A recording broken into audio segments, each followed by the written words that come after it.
It's the final day of the month of June. Tomorrow is July 1st. So I'll say happy new month in what? In advance. In a few hours, we'll be entering the month of July. 2026 has indeed been an interesting year. A lot of events have actually unfolded. I did not predict that the events were going to be like this, and every day we keep hearing information that is like a shocker. You don't know what you wake up to, you don't know what you will see on a daily. From the 1st of January 2026 up until now, the polity, the economy, everything we have been termed as extremely theatrical, and more is supposedly meant to happen. When the rainy season, Nigerians today, Lagos, it was a serious downpour, and I'm sure that some areas are still battling the flood. My people who walk on the island, you guys, I told God something one day. I walked in that place for almost 9 years, and I said, God, you need to help my life. You see this island work, I don't want to age faster than so you need to do something. If you want me to continue to work on this island, give me a job and an accommodation in that place. I will require that I don't need to walk too much, for maybe like 20 steps to my office, because people that work there and live on the mainland, see what is going on now. See rain, wade in the waters. I'm sorry. Exactly what do you understand? Funny enough, the mainland is not even out of it. I mean, everybody is collecting from front, left, and right. Mainland flood, like you would think that the mainland is exempted, that we have proper planning or proper drainage. Sir, what I saw on Sunday, I waded in the water. Like I waded in the water.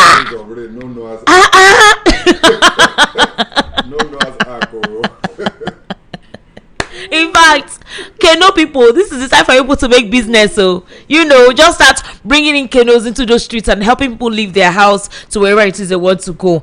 Today, it was a complete downpour, and I do hope that we didn't experience floods like we did on Sunday. But it's the raining season, so make sure you keep yourself warm. Drink a lot of hot water or warm water. Tea, most likely. Make sure that your food is steaming. I like food that is steaming. I can't take food that is just lukewarm. It needs to be hot so that you don't get any flu, cough, or expose yourself to pneumonia. Let's try and keep ourselves safe this particular period, and don't really stay so much in the water. I beg of you, we need to help ourselves. We already know how the health system is right now. It's not easy, it's expensive, so we need to help ourselves. Ladies and gentlemen, welcome to the Evening Rush. My name is Esther Nwachukwu. The Evening Rush is a program where we get to discuss topical issues across Nigeria's socio-economic and political landscape. And the essence of this conversation, beyond shedding light to these issues, is for us to have a logical comprehension of what is going on, and at the same time have a healthy conversation on how we can make things better for us. I always say something, that we do not have any other country but just Nigeria. If our leaders are not representing us properly and are doing something wrong, we need to call them to order. Countries all over the world right now are only seeking for themselves. They're fighting for themselves, their identity, their race, and most of them are already erecting borders from other persons or other immigrants having access or taking over issues in their politics, or taking over their grants and welfares. A lot of countries are setting up barriers. One of such countries is South Africa. You can see today the March on March, where they say they don't want foreign nationals anymore in their country. And it's not just in South Africa, it's beginning to happen across the globe. Everyone wants to bring back their race. They feel that this immigration thing is mixing up their genes, and nobody would know who are the true descendants of that particular country. So if we don't make Nigeria better, then what are we returning to, and where are we going that we would not want to return to our country? So any leader who thinks that because they have opportunity and power now, siphon our funds, use our funds anyhow, embezzle it, expose us to all forms of nuances, and think they will not answer or respond to the people. There is something about nature. Nature is beautiful. You know what? Whatever it is you do will come back to you. Sometimes 1 billion folds. It may not be immediately. And although Nigerians have suffered enough because of the consequences of wrong leadership or greedy leadership, we will get it right. We must get it right. So we have these conversations to highlight these issues and sometimes compel the hands of those in government to do what is required of them, because we elected them there to serve. We are not to serve them, they're to serve us, and they're to be accountable to us. They're to tell us precisely what they're using our resources for. They're to tell us precisely what they're using our monies for. If they borrow, they need to tell us what they're borrowing for, and they need to give us a breakdown of that borrowing, that money they borrowed. They need to give us a breakdown. Ladies and gentlemen, the National Assembly's decision to extend for a third time the implementation, right, of the capital component of the 2025 Appropriation Act from June 30 to September 30, 2026 is yet another symptom of the chaos that has come to define Nigeria's budget cycles under President Bola Ahmed Tinubu's administration. Nigeria's public finance management system has long been plagued by weak planning, poor execution capacity, unrealistic projections, and a persistent inability to align budget promises with implementation realities. In fact, since 2023, these failures appear to be amplifying rather than being contained. The House of Representatives justified the latest extension as necessary to prevent the abandonment of ongoing projects. House Leader Julius argued that failure to extend the budget would have a very grave impact on the growth and development of the national economy. Speaker Tajuddin Abbas similarly noted that available records show that implementation of the capital budget remained incomplete and required additional time. The Senate, on its part, agrees. While there is logic in ensuring that ongoing infrastructure projects are not abandoned midway, the recurring resort to budget extensions raises troubling questions about governance and fiscal discipline. This is a third extension granted to the 2025 capital budget after previous rollovers approved in December 2025 and March 2026. What was initially presented as an exceptional measure has now become standard operating procedure. Indeed, Nigeria is effectively running overlapping budgets simultaneously. Portions of the 2023, 2024, 2025, and now 2026 fiscal frameworks are being implemented concurrently. This, to say the least, is absurd. Like literally absurd. Such a situation complicates oversights, distorts accountability, weakens transparency. It means that legislators, auditors, civil society organizations, and citizens continue to struggle to determine which projects belong to which budget cycle, how much has actually been spent, and what value has been diverted or delivered. The situation should not be a surprising practice or process. However, according to budget documents, only about 20% of the 2025 capital allocation, roughly 4.99 trillion naira out of 24.9 trillion naira, has been released by mid-year. Yet capital expenditure remains the engine of infrastructure development, job creation, and productivity growth. Roads, hospitals, schools, power projects, and other facilities cannot be delivered through recurrent spending. Spending shortages have been adduced. The deeper issue lies in persistent systemic weaknesses. In its April 2026 Nigeria Development Update, the World Bank noted that only 24% of the prorated 2025 capital budget of MDAs, that is, ministries, departments, and agencies, was implemented, leaving a significant portion of approved investment unspent and limiting the growth impact of public spending. It observed that overall capital spending declined from 1.3% of the GDP, which is about 5.5 trillion naira, in 2024 to 1.0% of GDP, 4.5 trillion in 2025, despite overall government spending rising to 6.7%, which is about 29.7 trillion naira just for the year 2025. So this has been driven largely by higher personal costs, especially within government, rising debt service obligations, and increased intervention spending.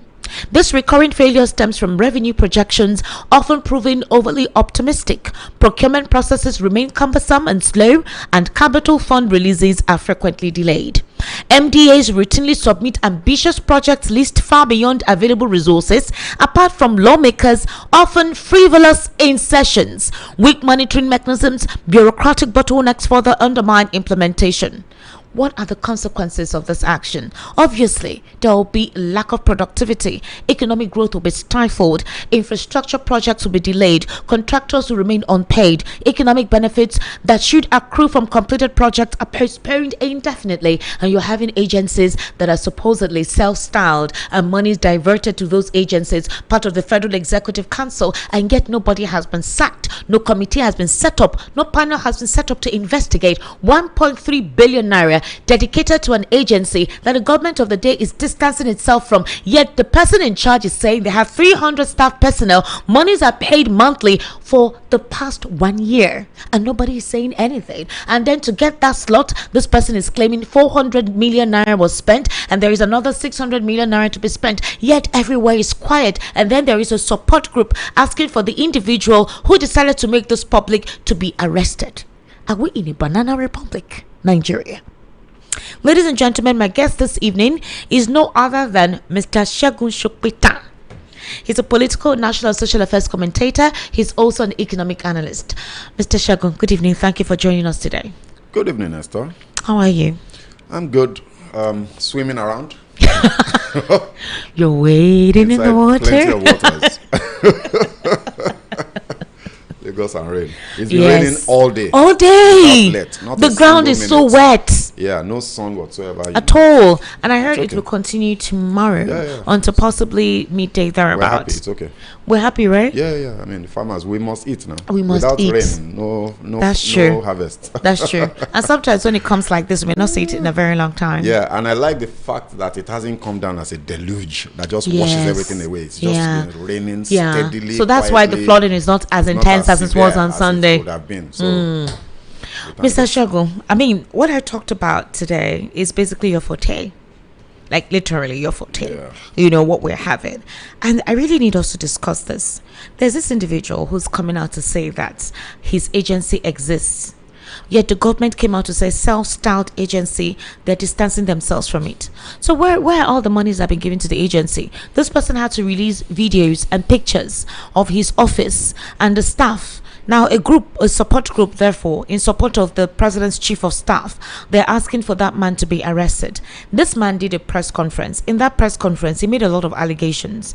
He alleged that this president's chief of staff has had a hand in silencing certain people. He made mention of that. I was even worried when he made such a statement. I was like, what? He said it's not just now. That when you try to speak, they will suppress you, they will bully you, they will send you out and stuff like that. And that he himself too is afraid because he says that there are certain moves that he has seen.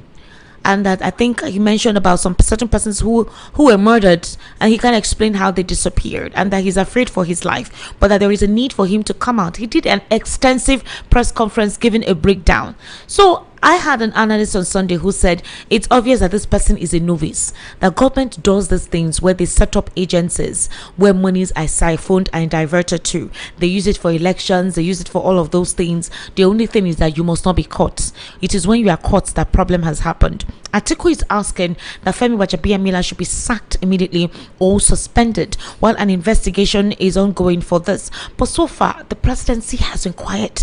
Femi Gbajabiamila, beyond coming to distance himself or distance the presidency from recognizing that agency in June 11, has not come out to make a rebuttal on the press conference by Prince Adeyemi. He has not come out to defend himself or say anything aside from this support group asking for the arrest of that young man. Nobody from the presidency has said anything. The Senate has not talked about it. It's like everywhere is just quiet. Welcome to Nigeria. But it shouldn't be so. You know, it's so sad. As you were speaking, I can't help but continue to cast my mind back to the dark days of Muhammad Buhari's administration and how bad it got, and the kind of things that many of us said on air, you know, disparaging the late former president, you know, to know, you know, just it was a free for all for us on that man.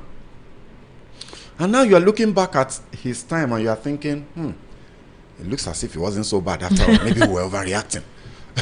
You know, because I don't think there was any point in time under President Mohammed. This is unprecedented. I don't understand. I don't think people understand how grievous this is. that now in this country we have a phantom government agency. A government agency that the government, one of the highest public officials in the country, because, you know, some people will argue that the chief of staff to the president is literally more important than any minister, than any legislator, than any governor. Maybe the only person that, in fact, you know, some people will tell you that this is the second most important person in this country, because if he doesn't give you access to the president, you ain't getting access unless you know the president directly one-on-one. That's the chief of staff, right? Yes. He's a very powerful guy. So if somebody in that kind of high office comes out to deny knowledge of the existence of an agency, and then we now find, to our dismay and shock, that agency that the chief of staff to the president says does not exist, that he's not aware of, is provided for in the federal budget. There's a line item for that agency. 1.3 billion naira was allocated to that agency. We have a crisis on our hands. You know, it means that our government is being run like a cartel, a criminal organization. The business of governance, you see, one of the things about the civil service and government business in Nigeria in particular, but all over the world, is that there's a lot of bureaucracy. There's a lot of bureaucracy. There's a lot of red tape. There's a lot of documentation. You know, in fact, sometimes we in the private sector will look at that as a weakness of the governance process, because it slows things down. It's impossible for you to have an agency of government find its way into a budget without that agency existing. It's impossible. It's an impossibility. Because, you know, if you look at the provisions of the due process laws, public procurement act, you know, before that agency could even come into existence, there will be a law setting it up. You can't just wake up and just create an office somewhere. The prince said it. He said it. Yes, and put people in an office, and then they are getting money from government. I do understand what environment, what documents were used to release funds to that person. Do you get government business? You can't just go and take cash from somewhere. It's impossible. So, for Femi Gbajabiamila, Honorable, to come out and say he's not aware of the existence of an agency where the head of that agency is saying that he gave him money, by now he should have been suspended, and he should have been picked up by the EFCC in particular, economic, because this is a high economic crime accusation. Yes, it is. To come and help them investigate this matter. The president, even if he doesn't want to speak about it, should act about it. Bayo Ononuga, who is quick to speak about any and everything and hurl insult at any little person, you know, Bayo Ononuga can come out and insult, with all due respect to my brother Showore, an ordinary Showore. Bayo Ononuga, the special advisor, the public voice of the president, will come out and be disparaging the young man, not so young, right? Till now has said nothing. Look, we are joking, you know, like we say in a pidgin parlance. They play for this country where we don't know what is doing us. We don't know how serious our problems are. Let me read this aspect of his press conference. He says that the claim of the chief of staff to the president, Honorable Femi Gbajabiamila, that he doesn't know about the existence of the agency is derisory, because in the real world he should cover his face in shame. He says if Honorable Femi, who is supposed to be the chief of staff to the president and also the administrative gateway to the presidency, as you said, can make such an administrative error by allowing the president to sign a document with fake agency in it, he should possibly resign his appointment now. Let's assume for 1 second that all what the chief of staff published was right, that the agency does not exist. Then how did the agency's name get into the 2026 appropriation budget, pages 50 and 51? If the agency does not exist yet found its way into the Nigerian national budget, what that means is that the entire 2026 appropriation budget is a fraud and should be discarded. Absolutely. What the chief of staff to the president is now saying by his denial published in various national dailies is that our 109 distinguished senators, where we have seasoned administrators, former governors and diverse professional experts, are incompetent. He put that in capital letter. Not to have discovered the fake agency in the national budget. What it means is that our 360 rep members of the Federal Republic of Nigeria are rubber stamped, and they are being as they are being speculated that this is not an emotional question, it's a procedural one. Absolutely. Because the national budget does not emerge in isolation. It passes through multiple layers of technical drafting, executive coordination, ministerial inputs, budget office review, and finally legislative scrutiny by both chambers of the National Assembly, where the Chief of Staff has meritoriously served for good 20 years and raised from minority to majority leaders and speakers of 4 years. So the question becomes unavoidable: at what point in this process did references to non-existent agency allegedly enter the official record? Is it not an indictment to the Chief of Staff, to the senators, to the House of Reps, that a self-styled agency is part of the Federal Executive Council and it is receiving allocation monthly and it has 300 staff, and you're saying it does not exist? That entire committee, the National Assembly, the House of Reps, should it not be put under scrutiny? Starting with the Minister for Foreign Affairs, because if I understand well, this agency is something presidential. The then Minister of Foreign Affairs, Yusuf Toga. Yeah, so Yusuf Toga in particular, and even the current minister, needs to be invited. Okay. Bianca Ojukwu needs to be invited, especially the former one, but even the present one. Maybe the present one to assist, because all of this happened before she came on board. Yes. Need to be invited to clear the air. Look, this matter needs to be investigated. I hope. You see, you and I can speak about it, and we will. But if they decide to sweep it under the carpet, they will. It seems like they may do that. So it will now be left for Nigerians to decide whether they want to allow that. Because if we speak with one voice for long enough and loudly enough, they will not be able to.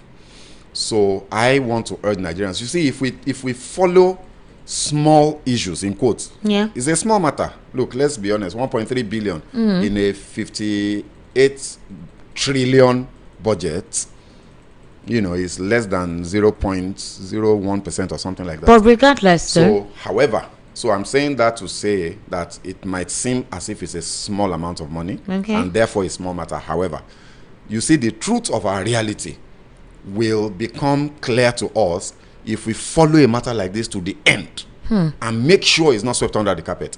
Let there be a proper investigation, not the jamboree that National Assembly tends to do and eventually nothing ever comes. I've never ever seen any committee, any investigative panel set up by any of the houses, chambers of the National Assembly where we have seen serious, maybe one of few exceptions. The audit of the 210 trillion was a good one, but right now they swept it under the carpet. Nothing has happened. Oshomole wanted to talk about it, they silenced it. It's always like that. So I don't know which agency or which party will, maybe a private, maybe some investigative journalist can go dig into this and find the paperwork. Did you hear of the investigative journalist that was kidnapped?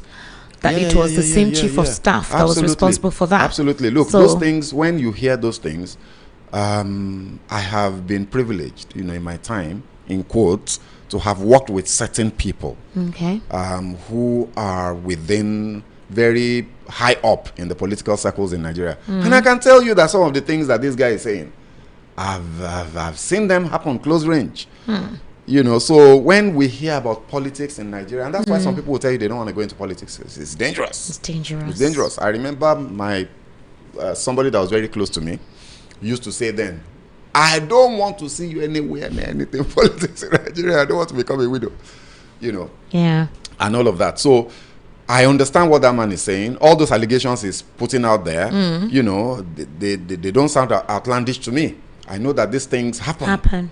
So, but I think at the end of the day, the most important thing is for us as Nigerians to say this matter, as small as it may seem, we want to follow it to the end. Let us establish the reality or otherwise of the existence of this parastatal, and if it is true that somebody paid 400 million naira to be appointed, then somebody has to go to jail.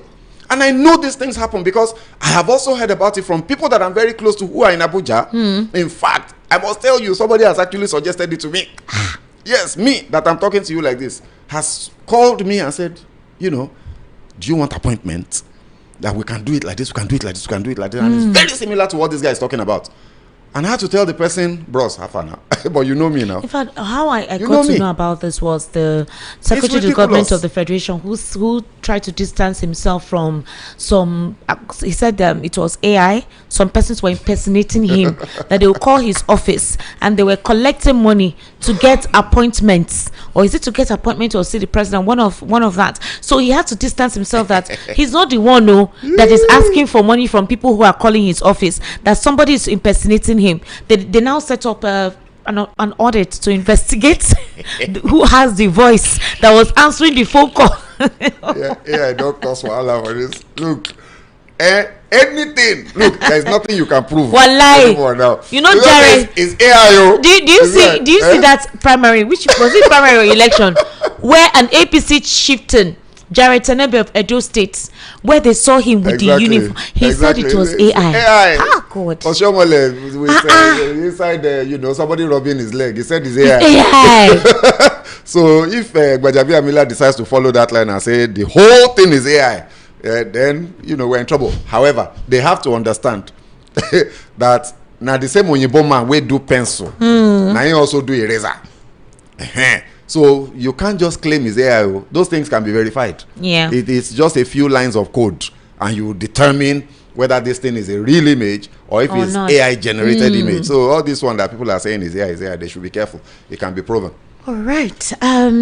If we try to juxtapose with the current political scenario, Nigerians feel that the best way they can get out of this conundrum is to have a different government.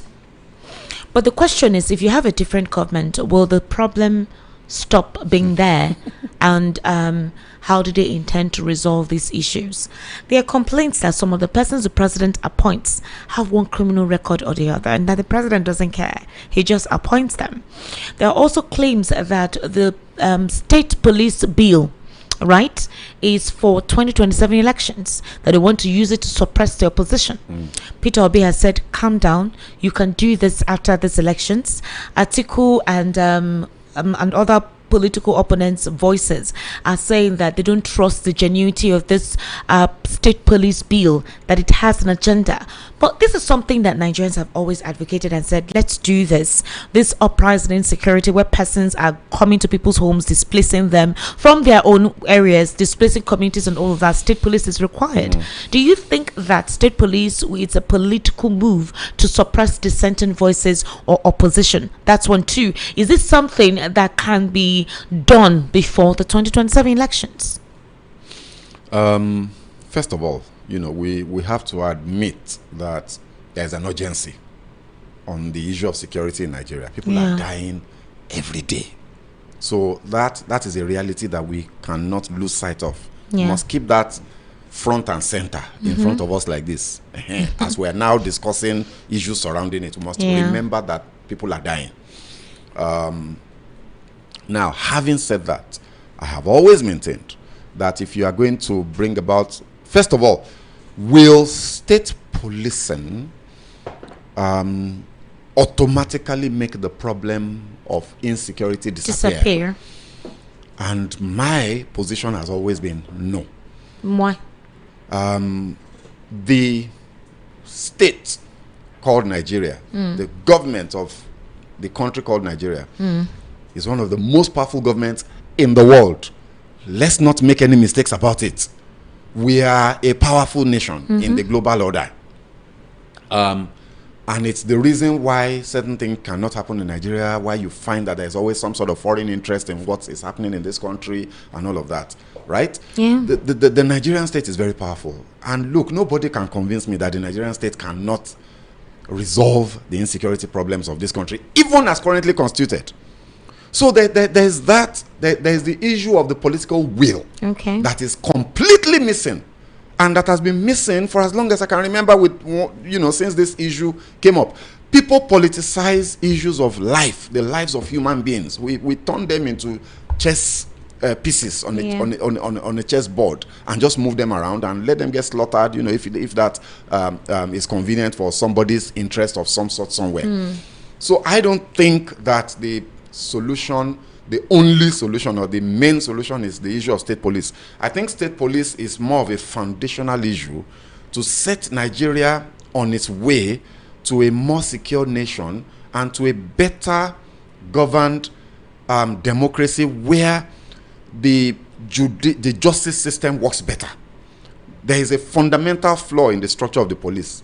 So this is not an urgent issue, even though there's an urgent security problem. The urgent security problem should be resolved by the current security architecture of this country, if there is will.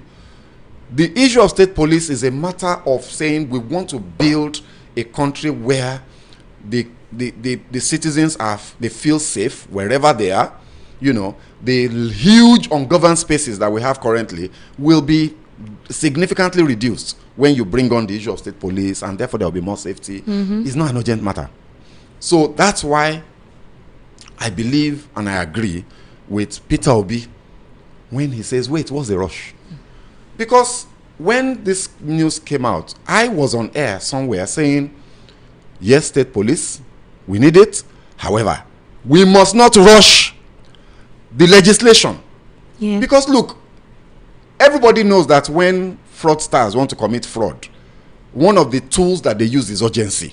If somebody wants to defraud you now, they want to take your money, they will tell you, oh, this opportunity, there is a countdown timer saying that this offer is going to expire in 24 hours time. You must make your decision now. In the process of trying to hurry to gain the advantage that is being presented in front of you, you will lose the capacity to do due diligence, and you will fall victim to fraudsters. That's one of the oldest tricks in the game of fraudulent people. So nobody should rush this state police thing. Where is the public hearing? When did the public hearing for the bill for an amendment of the Constitution take place? I remember time and time again when we've had efforts to amend the Constitution, we had zonal public hearings across the country. Yeah. When did this public hearing? Okay, fine. First reading has taken place. Second reading has taken place. I want to believe that we are going to have public hearings before the bill is finally passed. You want to believe? I want to hope. Okay. Because if that does not happen, then definitely something is fishy somewhere. That's number one. So the pace with which this has happened is it's not a bit suspicious, it's very, very suspicious. But there were a lot of outcry on social media out there. Oh, we need state police. We do. The insecurity is too Absolutely. much. This is happening. Absolutely. And then the governors are complaining that they can't do anything. They I have agree. to wait for Aso Rock to supposedly send a team or the chief of army staff to say something. And before you know, time is gone. But if it is within their jurisdiction to do the needful, they can execute it, like what is agree. going on in Oyo State now, where those Absolutely. children are still there. Absolutely. So, I mean, I agree. is that not enough? Look, by Public outcry. By the same token, you see those governors that are saying those things. If we don't make sure that there are very strong provisions in the law setting of that state police, imagine now when we don't have state police.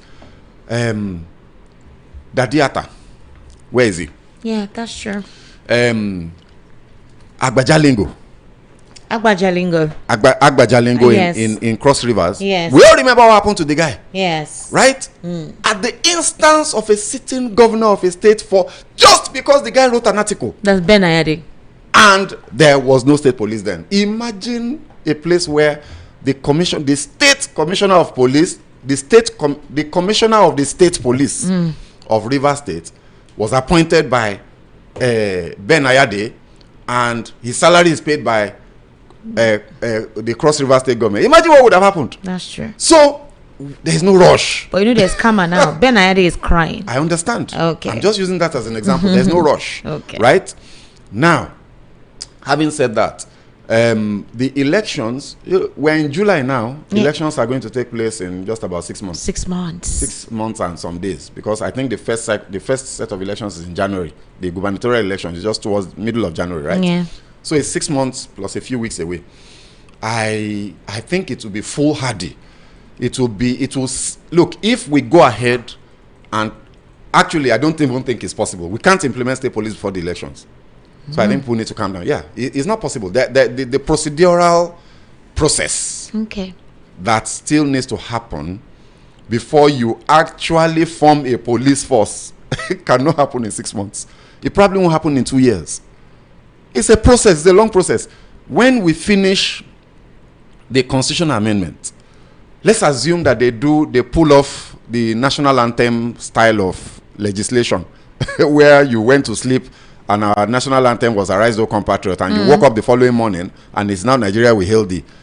Even if they decide to do that with the constitutional amendment process, maybe they will still take it to the state houses of assembly where they must get 23 states of assembly to say yes. I don't know how they're going to do that one in 1 day or 2 days. It's going to take a process. All right. So when you now pass that constitution amendment, you then need to amend the Police Act. In fact, you need to then enact an act that will prescribe the process of setting up the state police. Then the state houses of assembly must then localize those laws to define how their own state police will work. Before you then begin to operationalize the provisions of those laws, starting from the Constitution to the new State Police Act to the local state police laws in the various, is a long process. There's a lot of I process don't see it happening before the elections, and I think that, but it's good for us to say, slow down, calm down. There's no rush. Otherwise, people will start to see demons where maybe there is none. Somebody said the demons in this our polity. All right. So Peter Obi filled his INEC form today, and they've been given access codes to upload their names of candidates, which a lot of Nigerians were like, okay, fine. Thank God INEC is trying to have some sense, because there are serious complaints as to the integrity of INEC, and worse off under Mr. Joash Amukwito. Mr. Joash Amukwito has says all they do is try to obey court orders, what the court tells them to do. INEC has no form of partisanship with the adjudications on them. Well, Peter Obi said that on one of the questions today, they asked him if he has ever been adjudged a lunatic or been declared a person of unsound mind. That was one of the questions that was in the INEC form. And also, the same INEC asked him again that has he ever presented a forged certificate to INEC? They were asking about the certification. So Nigerians now came and said, okay, in regards to sound minds, how do you describe who has a sound mind or who doesn't have an unsound mind? Peter Obi now said, how will he answer such a question when you have Nigerian leaders who siphon monies, children cannot go to school, meals are not being afforded at this point in time, that is an adequate good meal, and that these are characteristics of persons of leadership that is not of sound mind.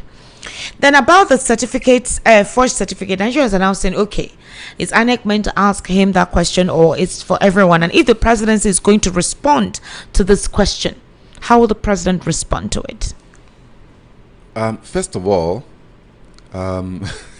it's a bit of a funny question. How can you ask a lunatic if he's a lunatic?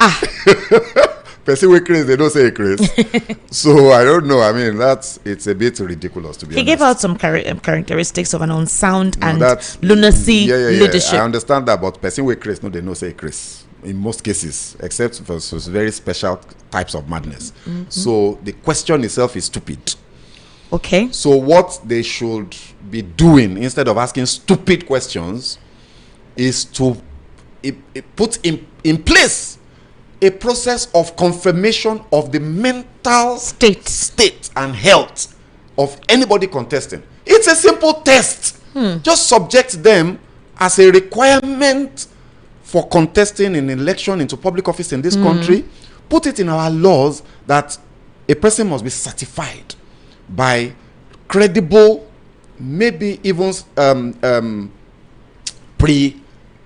recognized medical practitioners, maybe the Medical Council of Nigeria or something, that every political actor must certify that they are of sound mind, rather than asking questions. Why don't you make it a requirement that they should prove that they are of sound mind? Like what happened with former President of America, Mr. Joe Biden. Exactly. When the FBI had to ask him certain questions to determine his mental acuity. Cognitive test and all that. I mean, that's even a different matter. I'm talking of pre-election. Make sure that is a requirement in the pre-election. Also, make sure, now, this is a bit controversial, the issue of certificate, because I don't think, like I was saying on air just now, I don't think that INEC can verify certificates. Why? Because there are over, in this election, this general election that is going to come up, there will be over 4,000, maybe 4,005 or 4,006 offices that will be contested. Okay.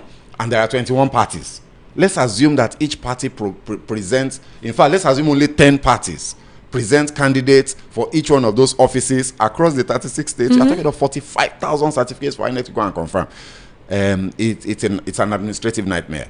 So I think that we need to find another process to ensure that certificates that are presented are genuine. Okay. So what that process is something we can think about. There's no problem without a solution, but I don't think that INEC can realistically handle that. But it's that, for me, is a valid question.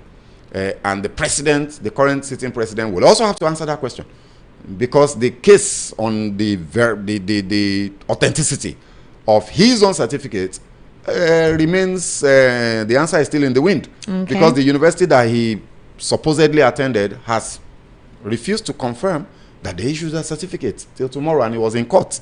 They were put on in the witness box, and they refused to confirm that they issued that certificate. So if the president is going to, because now this is a question that all the presidential candidates of these political parties will respond to while they have to fill the form. And I remember asking Barrister Darlington during the World News, I said, if the presidency is going to fill this form, how will the president fill it? Because if there are allegations about the authenticity of the documents presented, his educational qualification presented in 2023, how do you answer the question with INEC say, have you ever presented forged certificates? He will say no. Yeah, he will say no, because his own position is that the certificate is not forged. He says it was issued by agents, approved agents of the university. That's their claim. That's what they presented to the court. But the university refused to confirm whether that agent was appointed by them and whether that certificate was issued by them or the agent. They said alleged certificate by one Elnora Daniels on the time and the date, the year that the president said he attended. She said she could not recognize any of such names, that whoever was bearing that name was a female, and she even said she was going to sue the president at the time, although we don't know what happened, or she did not sue the president yet again. There's no evidence. So the president will say no, I've never presented a false certificate, and that'll be the end of the matter. You and I know that nothing is going to come out of this. It's a waste of time, really. We have far more important issues to deal with than whether the president's certificate. However, just to put it out there, because a lot of people listen to your program, and who knows who might be listening. Maybe somebody in Peter Obi's team, an article team, might be listening right now. Look, this issue of certificates, in my opinion, should be pursued with energy, with vigor and vim by Peter Obi's team and by Article's team, by securing a court order. I think they call it order of mandamus. I'm not a lawyer, right? Compelling INEC to confirm the authenticity of the certificate presented by Asiwaju Bola Ahmed Tinubu for this election, not for the last one. The last one, the Supreme Court has ruled on it. But if they go to court to secure an order compelling INEC to do a confirmation and present evidence of that authenticity, they might be onto something. This idea, during the 2022 elections, a lot of Tinubu supporters laughed at Atiku and Obi's cries of rigging, even after the elections. That, where were you people? In 2022, where were you? You waited until the election had been done. Then you now waited for another 2 months. You are now in Supreme Court trying to prevent swearing in of somebody that has been declared. Where have you been? And here we are dancing, going through that same dance again. What are they doing? These guys seem not to really sit down to have strategy meetings. What are they doing now with all of the information that they got through the energy and the effort and the money that was spent by Atiku Abubakar and by David Hundeyin? Yes. In with 2022, Greenspan, all the publisher plain, and all of those people. What are they doing with all of that? These things are documents that have been presented in courts of law as we speak now. What are they doing with those documents in the run-up to the elections? So it's all a bit funny. It's almost as if all of these people are just in cohort. There's a conspiracy not to go down certain roads and what have you. It's all very funny. So that's me giving them free advice. Pursue this issue of certificates, Forget about what INEC has put on a form. You go to court, get the court to compel INEC to confirm the authenticity of the certificate that the president. Let the president tell us which secondary school he went to. Let him present a certificate for that or an alternative. Let him tell us, and then let him tell us which university he went to and prove that the certificate that he is going to present to INEC in this particular election is authentic. Then maybe Peter Obi and Atiku might be onto something. All right. They don't have to pay me. They are welcome. We're going to be going on a very short break, but when we return, we want to look at high-profile incidents of financial fraud, diversion of funds, and the presidency's reaction to this, especially when it came to the limelight under this administration and the actions that were taken immediately. Some said the president's reaction was commendable, and some said it was too slow. That was after public outcry by Nigerians to say you cannot continue to embolden such activities within the government. Ladies and gentlemen, this is the Evening Rush. We'll take a very short break, and obviously we'll continue after this.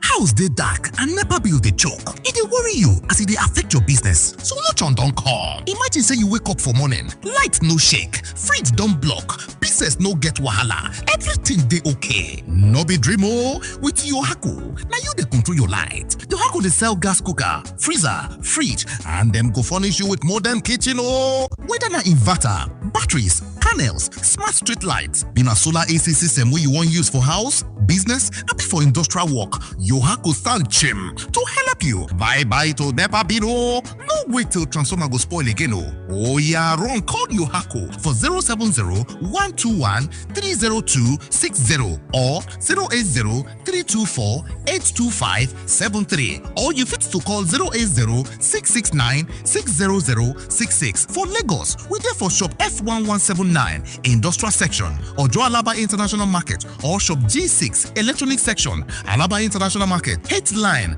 Ute Ubochi Plaza, Abuja Office na Corporate 13, Dubai International Market, back of Games Village, Karo District for Abuja. For Port Harcourt, we there for number 51, Oporo Road, Eziowa Eli Trade Center for River State. Yohaku. Website na www.yohakuproducts.com. Online store na www.yohakustore.com. Yohaku. From sun to earth, we dey make your mind dey cool. My people, why you dey suffer for darkness when better solution dey? Fuel don cost, generator noise too much, but now steady light don easy. Na why Casco Electronic Company Limited dey here for you. We dey import and supply original solar product wey you fit trust. Powerful inverters, dry cell batteries, tubular and lithium batteries, charge controllers, solar panels, solar fridge, solar pumping machines, solar AC, solar lights, and many more. Whether na for your house or abi na for your office or na for your church, your shop or your business, Casco get quality solar solution wey go save your money and give you constant power supply. No fake product, no disappointment. Na original quality at affordable prices. Run come, make you visit our head office at FL 505 beside Union Bank, Alaba International Market, Ojo, Lagos, and other offices all over Nigeria. Make you call us for the phone number 0806 198 9695 or 0902 368 4970. Casco Electronic Company Limited, powering your life with reliable solar energy.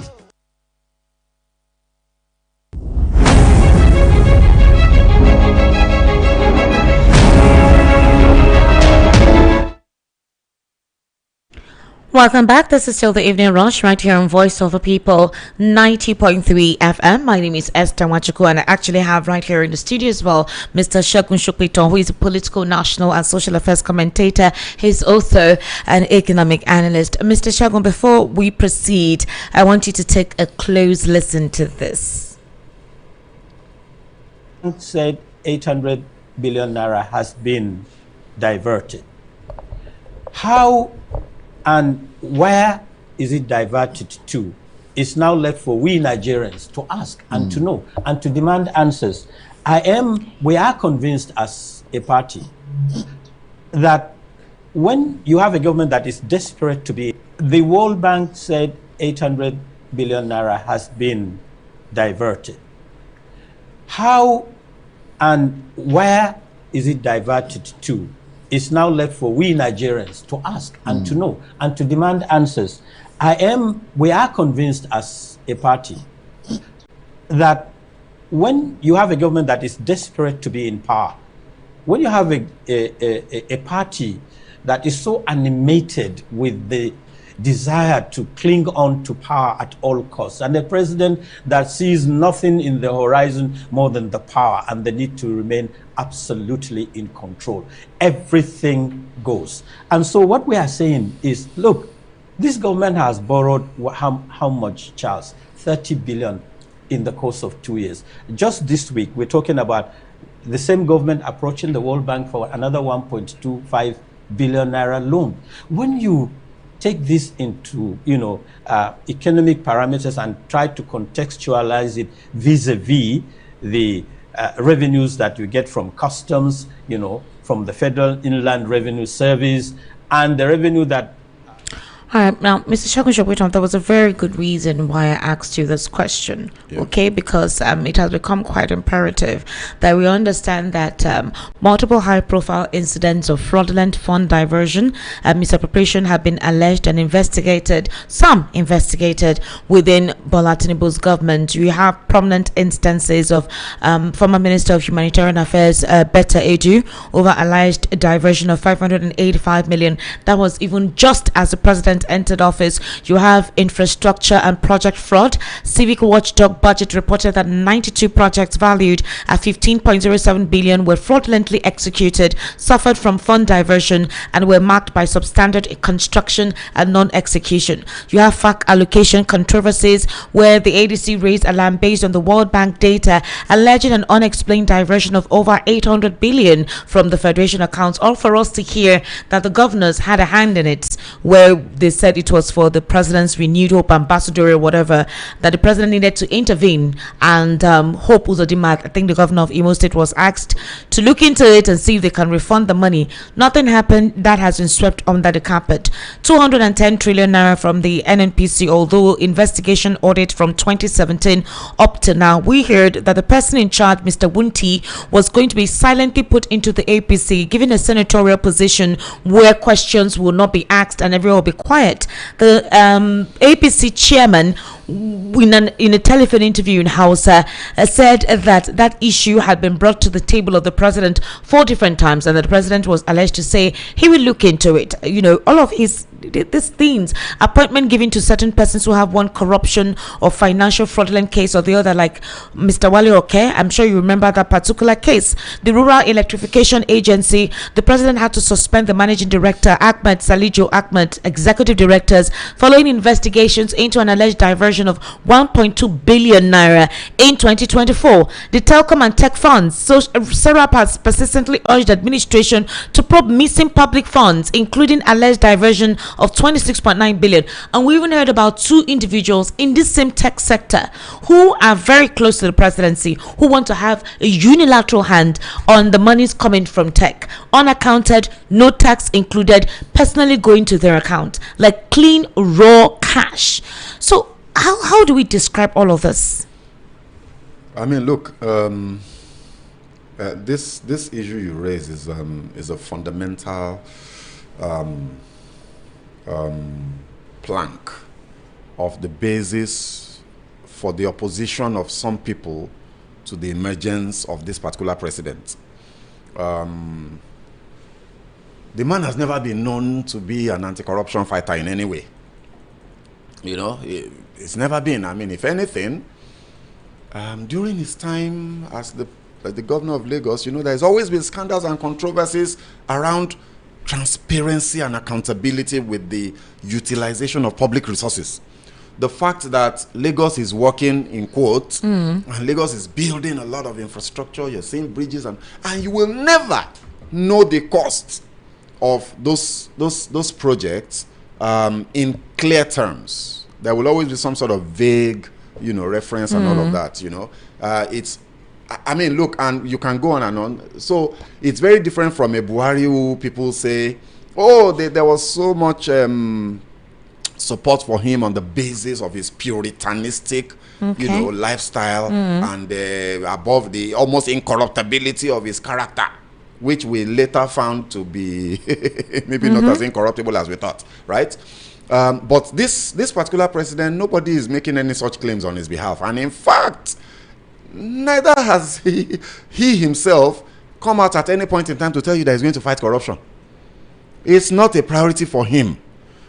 The man told you very clearly during the campaigns when he was asked, he was asked a categorical question: what will be your disposition towards the malice of corruption that is plaguing this country? How are you going to attack and tackle that problem? And the man's response was very simple. He will give loans. He will give people car loan. He will give them loan to eat. He will give them housing loan, and corruption will stop. That was his response to his stance on anti-corruption. Why are we expecting him to be fighting? At what point have we really seen this particular president, express outrage over any corruption case? Occasionally he will make a very passing comment, or with regards to the issue of corruption in many of his speeches, when he gives a National Democracy Day speech or whatever, just passing remarks. But it's never really been a plank of his administration. So there are no surprises for me that all of these cases keep coming up and they keep getting swept under the carpet. The better I do that you mentioned till today, in fact, the woman has now metamorphosed into a good governance campaigner and motivational speaker. You go and check her post on social media now. You will see. Wonders will never end. Where somebody who remains suspended, till today, her status as a public official is that she is indefinitely suspended. She was never fired, right? But that same person who was suspended indefinitely on accusations of corrupt practices in government, where monies were established to have been passing through her personal account. Government money, and that person has not been charged to court, is not in prison, and in fact is now preaching to us about how to support government and be a good citizen. We have a problem in this country. So if you're expecting anything to come out of any of these cases, then wake up, because that's not the priority of the president, in my opinion. The president believes that if he builds enough roads, enough infrastructure projects, spends enough money, gives enough money for people to set up akara businesses and kuli businesses, that corruption will go away. That's his strategy, and so anybody expecting anything different, my advice for you is to just wake up a bit. Wow. Well, we're already saying that the president has approved 27 road projects worth 3.9 trillion naira across 15 states. In regards to what you just said now. Projects, right? Yes, road projects, 27 road projects across 15 states. Also, the federal government is to scrap JSS, SSS separation policy after 20 million pupils dropouts. Goodness gracious. Yep. This, obviously, they said, is a phase out the policy separating junior secondary schools from senior secondary schools after data showed more than 20 million pupils dropped out before reaching the senior secondary level.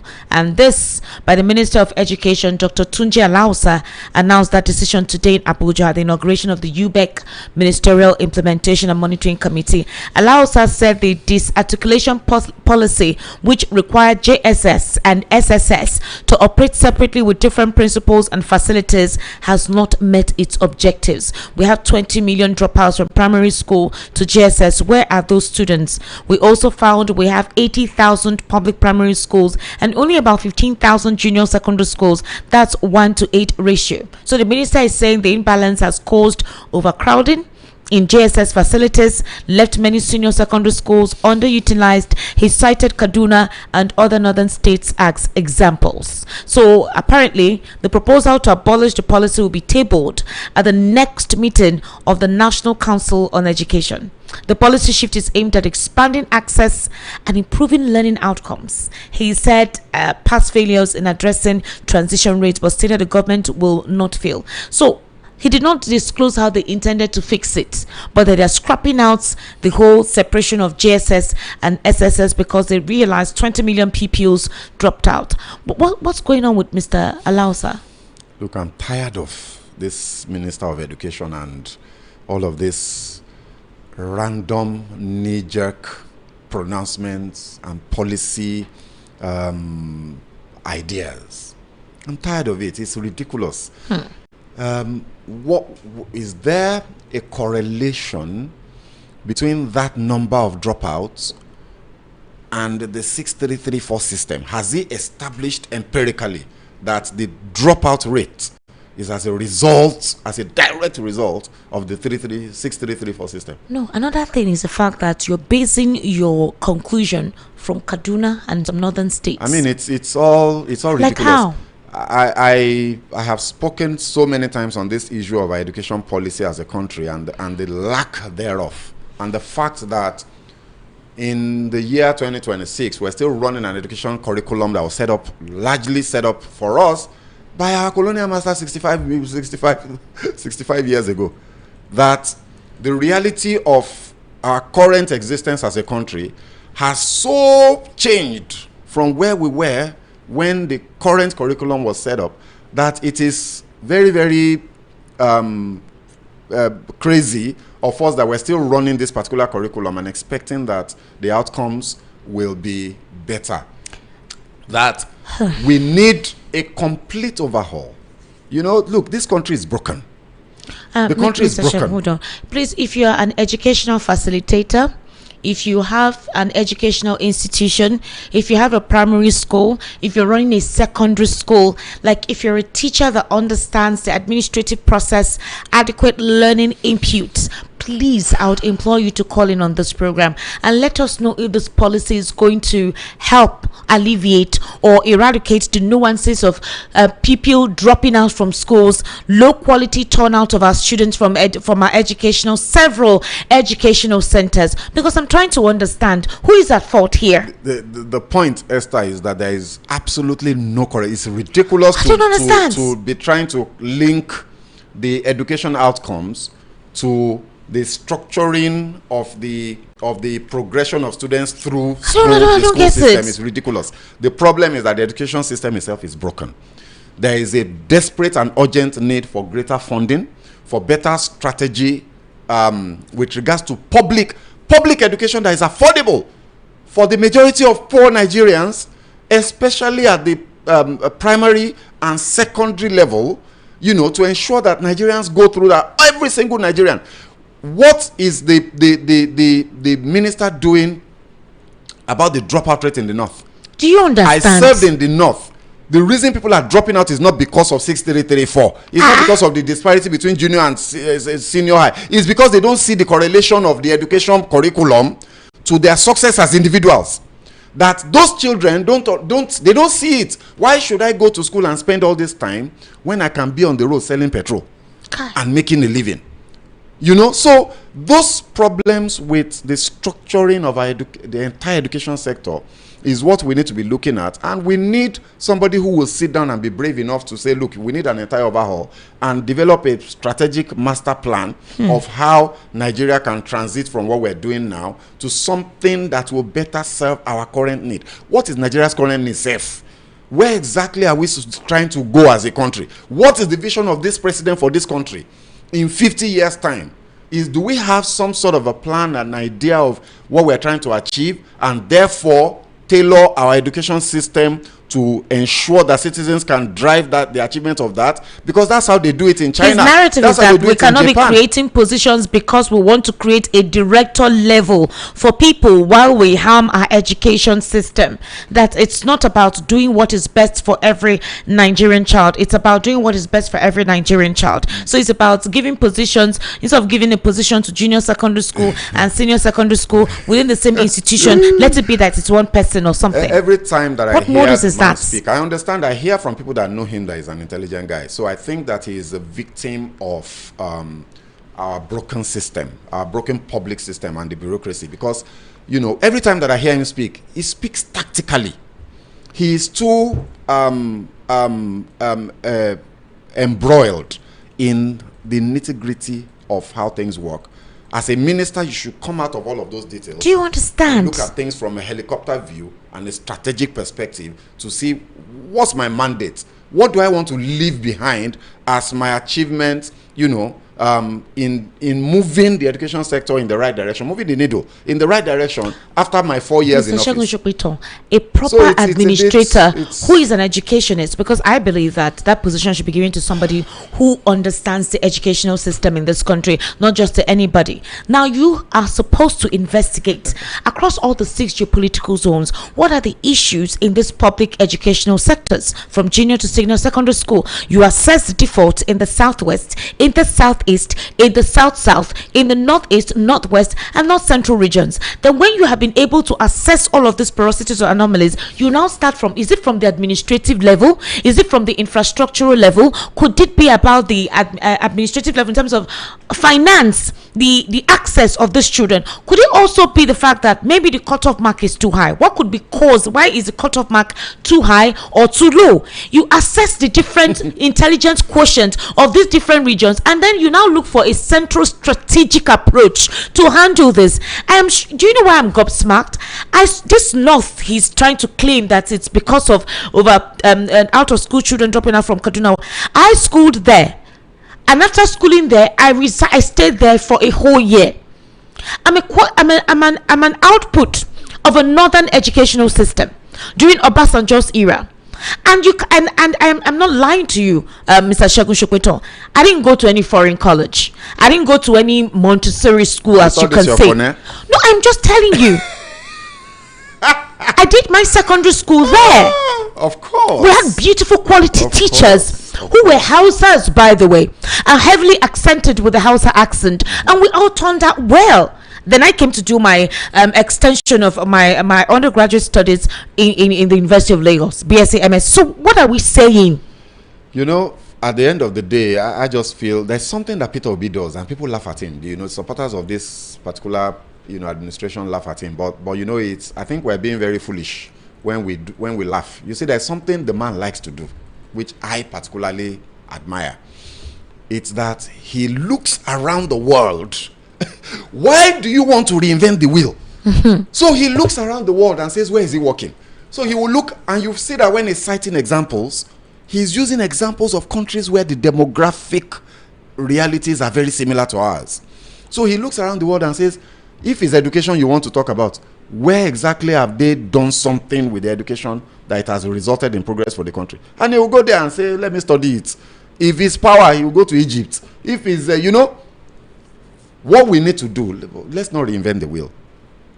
There's something that the likes of those Asian countries, the Asian tigers, but especially Japan and China, has done with themselves, where over a 50-60 year period, those countries have moved from being very poor countries that people laugh and ridicule at their products and things that they send out of their countries, to the centers of innovational excellence in the world today, driven by an education policy that was put in place intentionally 40, 50, 60 years ago, where in some instances they sent some of their students out to Harvard, MIT and co. They went to learn, they brought them back home and exchanged the ideas and just released it into the system. In some instances, they isolated students in their own country, they didn't go anywhere, and began to train them in specific areas where they feel they have strategic interests.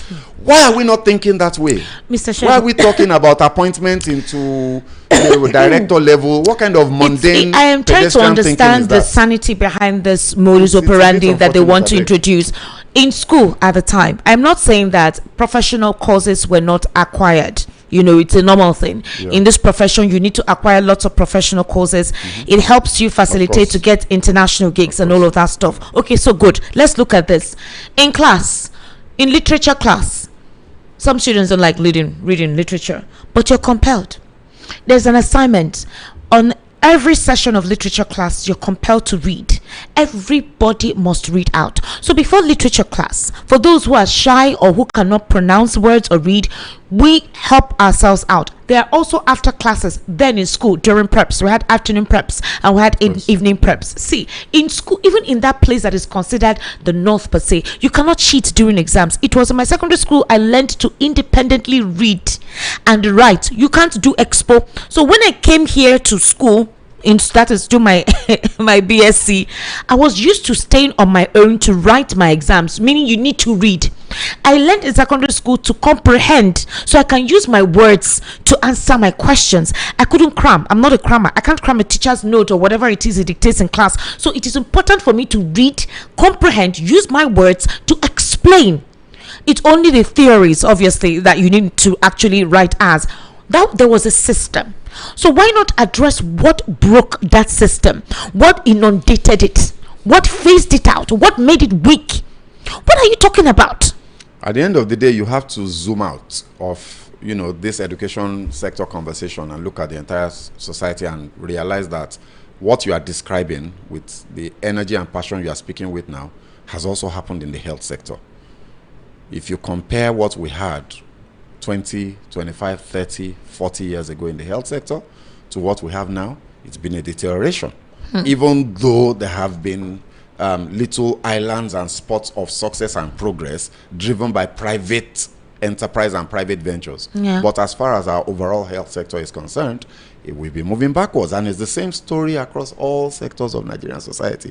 So perhaps the conversation has to go back to the issues of governance and leadership and having somebody in the highest office who will be a visionary and lead Nigeria into its glorious future. At the moment, I'm sorry, conversations like this that you are trying to make me have makes me a bit emotional, because it reminds me of how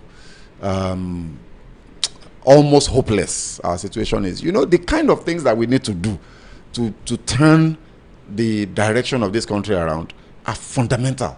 They're foundational. Okay. You can't play politics with these things. You can't be doing business as usual.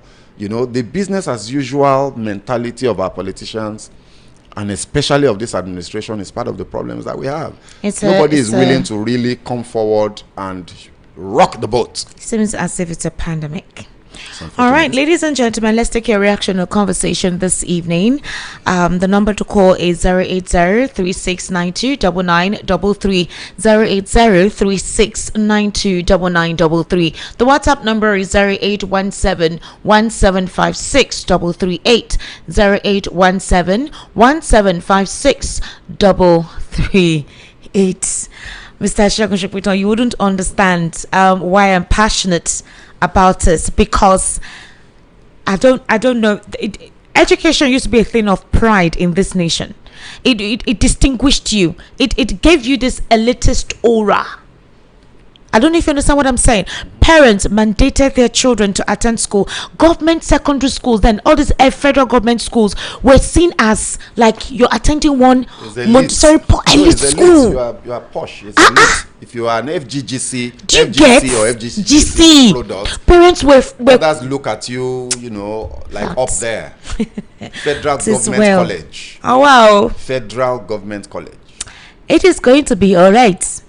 080-3692-9933. That's the number to call. Hello, good evening. Hi, Esther. Hi, Remy. Welcome. How are you? I'm fine, and you? I am fine. Yeah, greetings to Mr. Shobito. Good evening, my brother. Yes, I think we should. Okay, let me say, I want to stop dragging into Nigeria matter as it is now. The money that is being freed away is not owned by is not for the opposition alone. It's for we Nigerians. We can share billions being stolen on daily basis, and we're hiding behind opposition. How about we, the citizens? The common man on the street is feeling the heat. The people in the hospital that couldn't afford medical bills are feeling the heat. Those who cannot afford proteins on their food are feeling the heat. So we shouldn't hide behind this finger of opposition coming to save us. Nobody's coming to save us. What should we do? We should stop being coward. Enough of this, Obi doesn't do this well. Obi is not doing. How about we, the citizens? What are we doing? Can't we organize ourselves? Obi is not coming to save us, so people should know this for a fact. Article is not coming. They're not the one in charge of INEC. We, the citizens that have been cheated. What are we going to do? What are we doing as I speak? Nothing. Election is just one time, maybe in every 4 years. So are we going to wait for every election? For how long? Good evening. Good evening, Remy. Thank you so much for that. 08036929933. Hello, good evening. Esther, good evening. Good evening, sir. How are you? I'm good. Welcome. What's your name? Akudipa is my name. Akudipa, yes. I'm supposed to know your voice. Welcome, sir. Good evening to Shobito, the guest. I think he's on fire this night. Good evening, sir. Esther, let me bring something to both of you's notice. This Minister of Education, Yes, sir. Esther, this Mass Olympia that they used to have every year. Are you aware that Nigeria will not be sending a delegate this year? Very I sad. heard, is it because they didn't have money or something? Yes. And Jesus. He said somebody because said they don't have money. Very sad. Esther, are you aware of it? Just check how all the money you have listed out that is missing. Check the money they use in buying cars for APC women leaders. Just calculate every damn thing. But they don't have money to send a Nigerian student to Mass Olympia that will be holding in Shanghai, China by next month. You see the priority of the government, only politics and politics and politics. Things that used to give us a very proud as a nation, they are killing it because of lack of money. Esther, in all honesty, can Nigeria tell me they don't have money to sponsor just a pupil to China, 60 million? They do. That is what is needed. But this government said they don't have it because it's the children of the poor that will always qualify for it. Can you imagine? But they can give money to city boys. They can give money to APC women. They can give money to go and fly akara and kurikuri and the rest of other things. But the one that will inspire the education of the children, the one where they will kill it. They have killed it already. Just imagine the kind of people we have in the seat of power. And people are thinking that, hey, things will get better under these people. They have already told you all they have for you is kuri akara and the vegetable and the whatever. And you should go and sell ogo. That is what they have for you. If you think they have something else for you, you are just playing to the gallery. Thank you.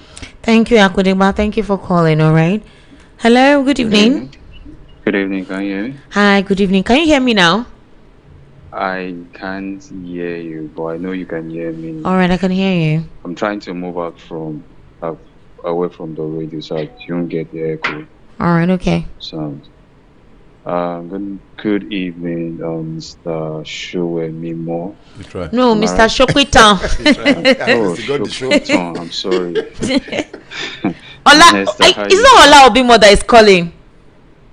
This is Ola Obimo Now, from Mazamaza. for Maza, say how he's calling. It's Mr. Shegun Shokwita.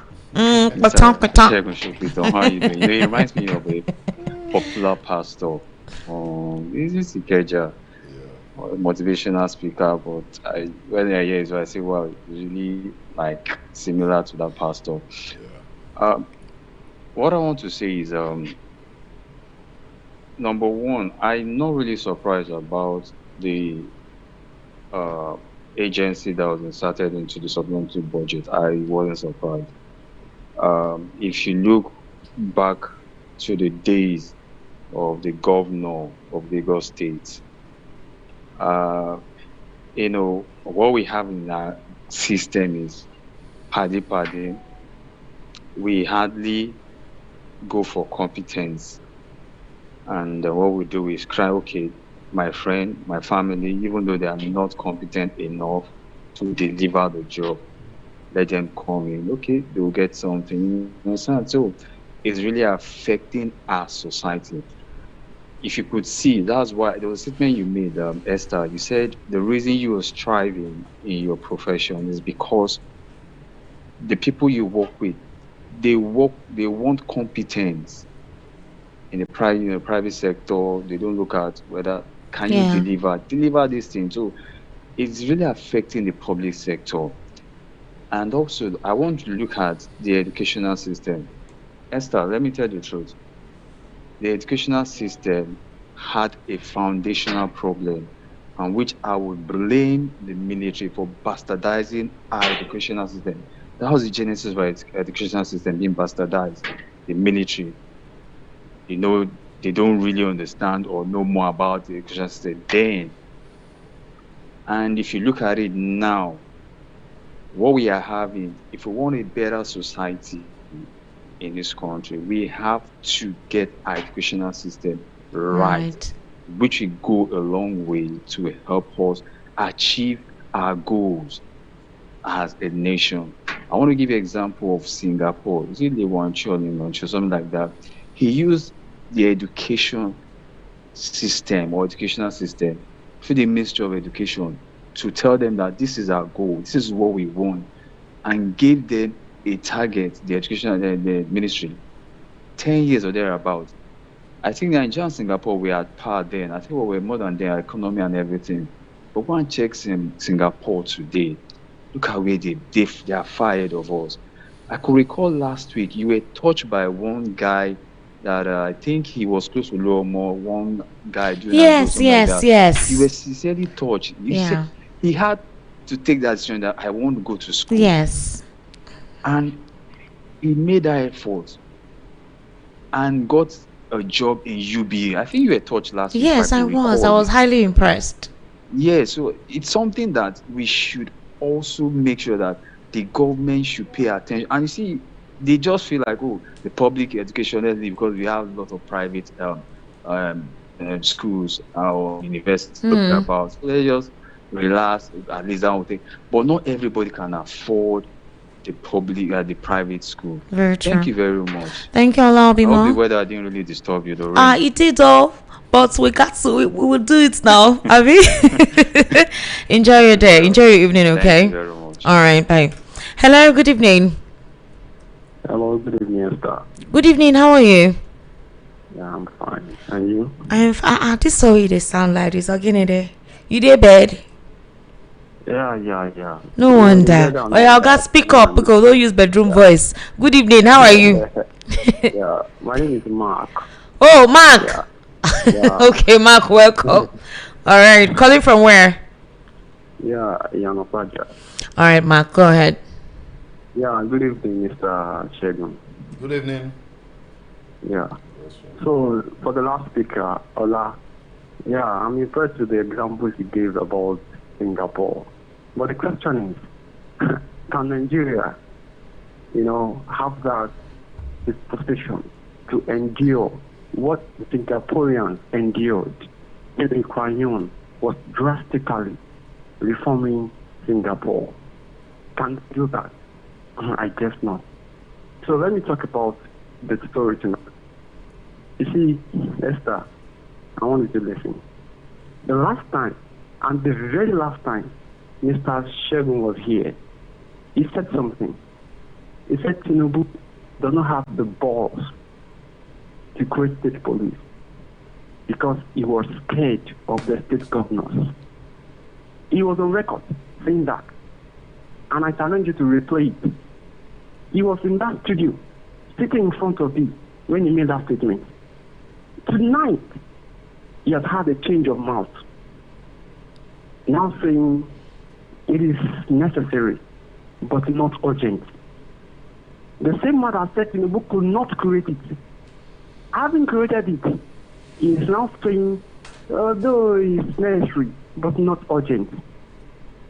That is intellectually flawed in the first place. What does it mean necessary but not urgent? Security is an emergency situation right now in the country, but it said it's not urgent. How urgent could it be? We should wait for 10 years, 5 years, 2 years, a year, and it is the opposition that are the most loudest on these security issues. Yet, we are saying it is not urgent. Yeah, you see, I used to say, I don't think we are patriotic enough, especially the loudest minority. I don't think they are serious about this country. They are just infuriated for the fact that their whole man is not the one in power. But quickly, I would like to address the issue of the 210 trillion naira allegedly missing. Mr. Shego in the studio is an economist. Very good. I want to ask him, the way I asked Esther. Mark, hold on. Did you say the loudest minorities? Yeah. Why would you make such a statement? Why would you be derogatory in your remark? Oppositions are minority. Even in the National Assembly, they are referred to as minority. So it is literally... All right, continue. We're asking a question. So Mr. Shego Shopito can respond to you. Let me talk about the 210 trillion naira, please, quickly. Mr. Shego, please. Have you seen any forensic audit on the alleged missing 210 trillion naira? I'm not talking about allegations. I'm talking about forensic audit that has confirmed and authenticated the 210 missing trillion naira. All right, Mark, in this particular question, I think you've asked this question the other time, and I'm thinking that this is beyond psychophancy, because you know that the National Assembly and the NNPC conducted an audit. What forensic evidence are you asking of? Hello, ma. Can I address that? First of all, Mr. Shego, please respond to her. Please respond on the stuff about state police that he said and whatever. But you see this 210, I don't understand why Mark is trying to defend something that is... It's a public platform and people are entitled to their opinion. I'm not going to join issues with anybody. I stand by whatever position I take at any point in time. Nobody is a witch. Okay. So we'll look at issues based on the information available to us at a particular point in time, and we'll offer an opinion. If things change later, then it has changed, and then you deal with that change at that moment. It's as simple as that. So if anybody wants to defend anything or has any stake in any administration, that's their business. We will say it as we see it, and then people can deal with it. On the issue of the 210 trillion, look, what more forensic evidence do you need than your legislature? I don't get it, Mark. Confirming that there is an irregularity. The only thing that people are saying is that, oh, maybe it's only 4 trillion that is missing, not 210, which I, being a finance professional, tell you is absolute balderdash. We need to investigate the asset side and what's missing on the asset side. We need to investigate what's missing on the liability side. The prepaid expenses that they claim is 107 that has disappeared, that they can't account for, and the payables that they claim 103 trillion. How did the 210 trillion naira missing fund come up? Why should any Nigerian have any reaction other than outrage and a demand for Mark the is truth? a supporter of the government. I don't care. He's doing his does bit. Mark realize that money is money that should have been used to better the lot of the impoverished Nigerians? My issue here is this: the people that and came you talk out, about patriotism, the people that came out and proclaimed this 210 trillion, and then PC had an audit. The Senate invited them. There was an audit committee set up. And they released the public space Mark, now. Look, everybody's entitled to their opinion. No, so this Mark on this question is always talking about forensic is annoying me. Okay. Hello, good evening. Hello. You on WhatsApp? I pick your call. Hello. Hello. Hello. I can hear you. What's your name? Hello. 08036929933. Hello, good evening. Hello, Esther, you need to allow me, please. I beg you. You need to allow me. No, Mark, there is no time. You've said we need to give other people's calls. Don't tell me I need to. You cannot be calling me and be commanding me. Mark, Stalo, what's wrong with you? Stalo shaking me. Hello, good evening. Esther. Hey, B, how are you? I did fine. A greeting from Benin.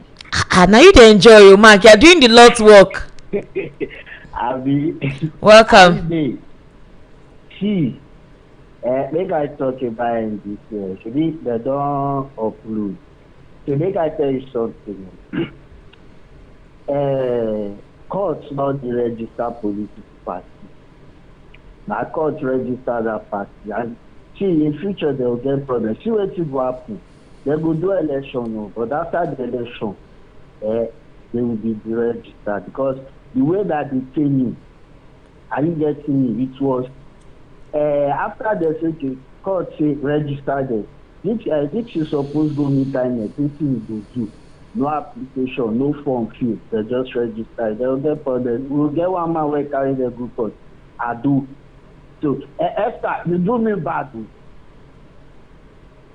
You say? Yeah, you do me bad. That's the day why I call. I call one day, I talk something. Somebody called up, attack me. And that guy was wrong. Fine, we must say that thing, Jack on the one, na in vision. But you not do and reach a quarter.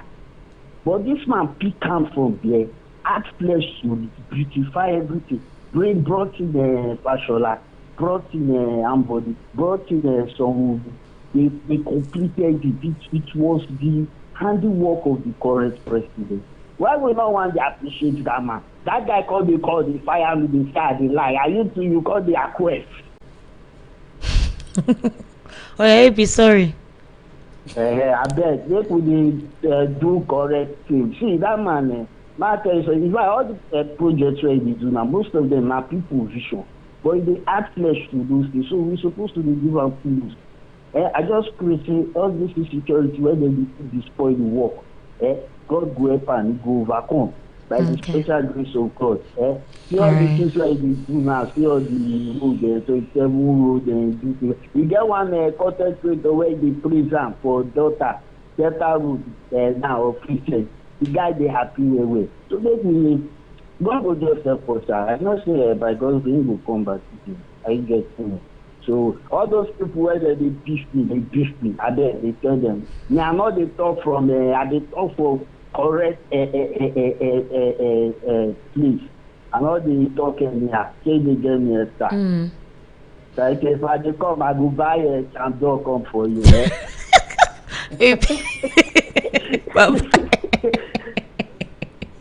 08036929933. That's the number to call. Hello, good evening. Hello. Okay. Hello, good evening. Esther, good evening. How are you? I'm fine, Esther. Is this my UC? Yeah, it's UC. You're correct, Esther. All right, UC, welcome. Please go ahead. Esther, you see, corruption in Nigeria under this regime is at its highest high. In fact, this is the highest pool that has ever risen up in the history of this country. This regime told us they renovated Abuja International Conference Center for 10 billion. To power Aso Villa with solar energy for 10 billion. INEC 1 trillion plus extra 200 and something billion for election day technology and election day. 210 billion again, 10 trillion missing from NNPC. I've never heard it like this before. You know how much they said they used to renovate Third Mainland Bridge. It's very, very unfortunate. But let me move to my main reason why I called. Esther, see, the president is going to the US. It's not a bad thing. I think in international relations, that's what we call diplomatic relationship. Yes. Now that channel is always open for communication. But my concern of this one is this. Now, with this issue of lobbying, I see, as if I see that thing in the news, I feel hurted and insulted. You know why? Why? It's a slave issue of reasoning.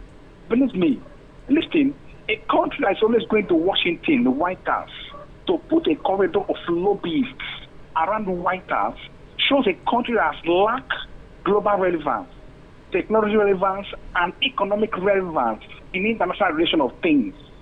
Esther, the United States bombed Vietnam after the Vietnam War. They destroyed everything in Vietnam. After the war, Vietnam picked up their pieces. They moved on. They built, they construct, they developed. Today, they are hope for technology. One of the biggest giants in economy when it comes to Asia Pacific. Yeah. As I speak to you right now, America has been doing everything to make them a partner when it comes to international relations, but they refuse. Yet, U.S. companies continue to go there to do business and investment. They don't have any lobby in the White House. Esther, no serious country in this modern world goes to lobby anywhere. It's only that great countries that fix this thing they call lobbying.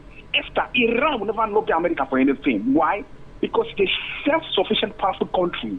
They do all that technology down to smart TV and smartphone. Dara produce smartphone in Iran. They don't go to lobby anybody. It is a self-sufficient country. Listen, Fatma Putin last day, one of his speeches I watched, he said a sovereign state must be a state that can stand strong with its 2 feet. Going to lobby who? This is a see, we need to be emancipated from mental slavery. It's too much on us. Only countries like Saudi Arabia, all these countries are not powerful for any reason. We go to lobby in the Washington. Now, when you want to lobby, what are you bringing to the table when you go to visit the country? This year, watch it in the news, you'll see it. 3 months ago, I heard Narendra Modi, the President of India, is going to Russia. Now, the issue is, what are you going there for? To do business economically. Now, they welcome you with respect, with red carpet. Is he going to welcome like that? So, it will happen like that. When Trump started to increase tariffs in all of these parties all over the world, the British Prime Minister Stemmer went to India, also traveled to China to create economic China for business. Nobody go to lobby anybody. If you have content, you have value, you will be treated with respect and regard. Nobody will interfere in even your domestic relations and your domestic politics. Now, all these impoverished countries that are small in everything, they are the ones that put on satellites for lobbying around Washington, like Nigeria. We have the capacity, we have the landmass, we have the economic interest, but we have useless state of governance that has crippled everything we could enjoy. That is why we are working. Esther, if Nigeria is well organized and developed, with our population, our landmass, our resources available here, both human and natural and mineral resources, everything would have gone well. These people come here to invest. You won't go to invest anywhere. You won't go to be seeking for foreign investors. I guarantee you, this movement in Washington will not bring anything because it's not taking anything to the table of Washington. It's going there to seek support and to seek sympathy. Like we saw going to lobby one law firm in the U.S. so that they would overturn the issue of Christian genocide in the country. No serious country go to lobby. People like Saudi Arabia. Esther, listen to me. Any education or knowledge that does not express resistance and resilience is not education, it's not a knowledge. A knowledge, a written knowledge with the kind of capacity to express resistance and resilience, then you'll be respected. Not just going to lobby. Are we slaves? Esther, let me rest my case here. You see! Well done. Good evening, Mr. Segun Sopitan. That's another Segun Sopitan extended. yeah. But there's something he said that I think we need to kind address. Of put in perspective. Okay. Address so that, for public information purposes, there's nothing wrong with lobbying. And different, in the geopolitical order of the world, you have superpowers, you have middle powers, and then you have the nobodies. So if you are a middle power, or you are one of the nobodies in quotes, you will lobby you. And I guess maybe that's part of the point he's making. That why do you have to be one of those countries where you have to set up a lobby? But lobbying is something that happens. Guess what? Israel has one of the most powerful lobbies in the United States government across its entire history. They have very powerful lobby groups across, in fact, in their local politics and in their international policy stance. Israel has a strong lobby pressure where they spend a lot of money. Some American Jews and then the Israel state itself, they work together to push the position of Israel as part of American policy. So it happens even in the presidency here. They lobby a lot. They spend a lot of money. There's nothing wrong with lobbying. My problem is that where it is done, it's done transparently, and everybody knows you account for every dollar that you spend. And there's a good reason for the lobbying. Usually some sort of a good cause behind it and all of that. So just to put that in perspective. But I agree with him that no country should, Nigeria should not be in that position. Very true. We should be strong enough to be able to take a stance, and America will listen. Very good. Hello, good evening. Esther, sorry, I call back. I just want to make a statement. Please, you see. Sorry, I didn't give Mark an opportunity, so I can't. Hello, good evening. Hello. Good evening. How are you? I'm doing great. Welcome. And how are you too? I'm fine. Mr. also. Good evening, sir. How on a day now? We day. Okay. What I want to say this evening is I want to, based on what I heard from the news concerning the chief of staff. Yeah. Wonders shall never end. Let me just leave that one. You see, about the 210 trillion naira, I am of the opinion, I am suspecting that money, that amount missing is the one they must have shared amongst the governors who defected to the APC. And I stand, Mr. Shupito, I want you to correct me if I'm wrong. By the way, my name is Boyes. I'm calling from Afromedia. No. So I stand to be corrected that that money that is missing, that nobody is seeing where it is being shared among these governors who defected to APC. And so many other years that have been going on. Our monies are being wasted unnecessarily. And this government, I've told you severally, that they are just detached from the people. They don't want to face the realities. They're only after 2027, 2027, 2027. Otherwise, if you are a good government who have the people at heart, why must you be so carried away by 2027? It is your job, the good job you've been able to do. That is what will bring you to, I mean, people will be clamoring for you to come back. So I don't get it, honestly. And Esther, please, this you and your Mark and the man from Ekpe, I mean, it's getting too much. I think they are part of this money that we've been looking for. Have a good night. Thank you. All right. Maybe they collected part of the 210 trillion. No, but I say it's a national radio. It's an open platform. If you don't like the government, does not mean that there are people that don't like the government. Absolutely. There are some people that may not like APC, but they love Tinubu. Absolutely. There are some that did not get any money from him, but they would do anything for him. They have their reasons. It's just like how you have people like Peter Obi, even if they've never seen him before, they've never collected money, but they believe in him. You have people like that too for Tinubu, so you can't exempt them. For what we do is when they bring in narratives that are false, we check them. All right, we check them. That's what we do. Let me quickly respond to okay. All right. The 210 trillion, very important for public information purposes again, that this is a forensic audit, is a result of a forensic audit of transactions that happened between 2017 and 2023. Yes. So that's before Tinubu came. That's before he came. So it's not before he came and when he came. Just at the very, very beginning of his administration. Yeah. So it's not part of the money that they gave governor, my brother. But thank you for correcting that, because I wanted to correct him, but I wanted him to land. Hello, good evening. Hello. Yes, good evening. How are you? What's your name? My name is Mr. Chris. Mr. T. Chris. Mr. Chris, welcome. Yeah, calling from Uganda. All right, go ahead, sir. All right. I'm particularly thought about our positions that Mike always presents for us here. Though it's his personal position, though. But in a country of over 200 to over 250 to 3 million population, when things are not going right, even as a party man, there is a way one can, reason, and you understand that actually that person is thinking well or meant well for the nation. Now, particularly talking about what is going on in between the Bajani, the president's chief of staff. Exactly, and the young man that is has an office or office that has to that has a Prince Adeyemi. Yes.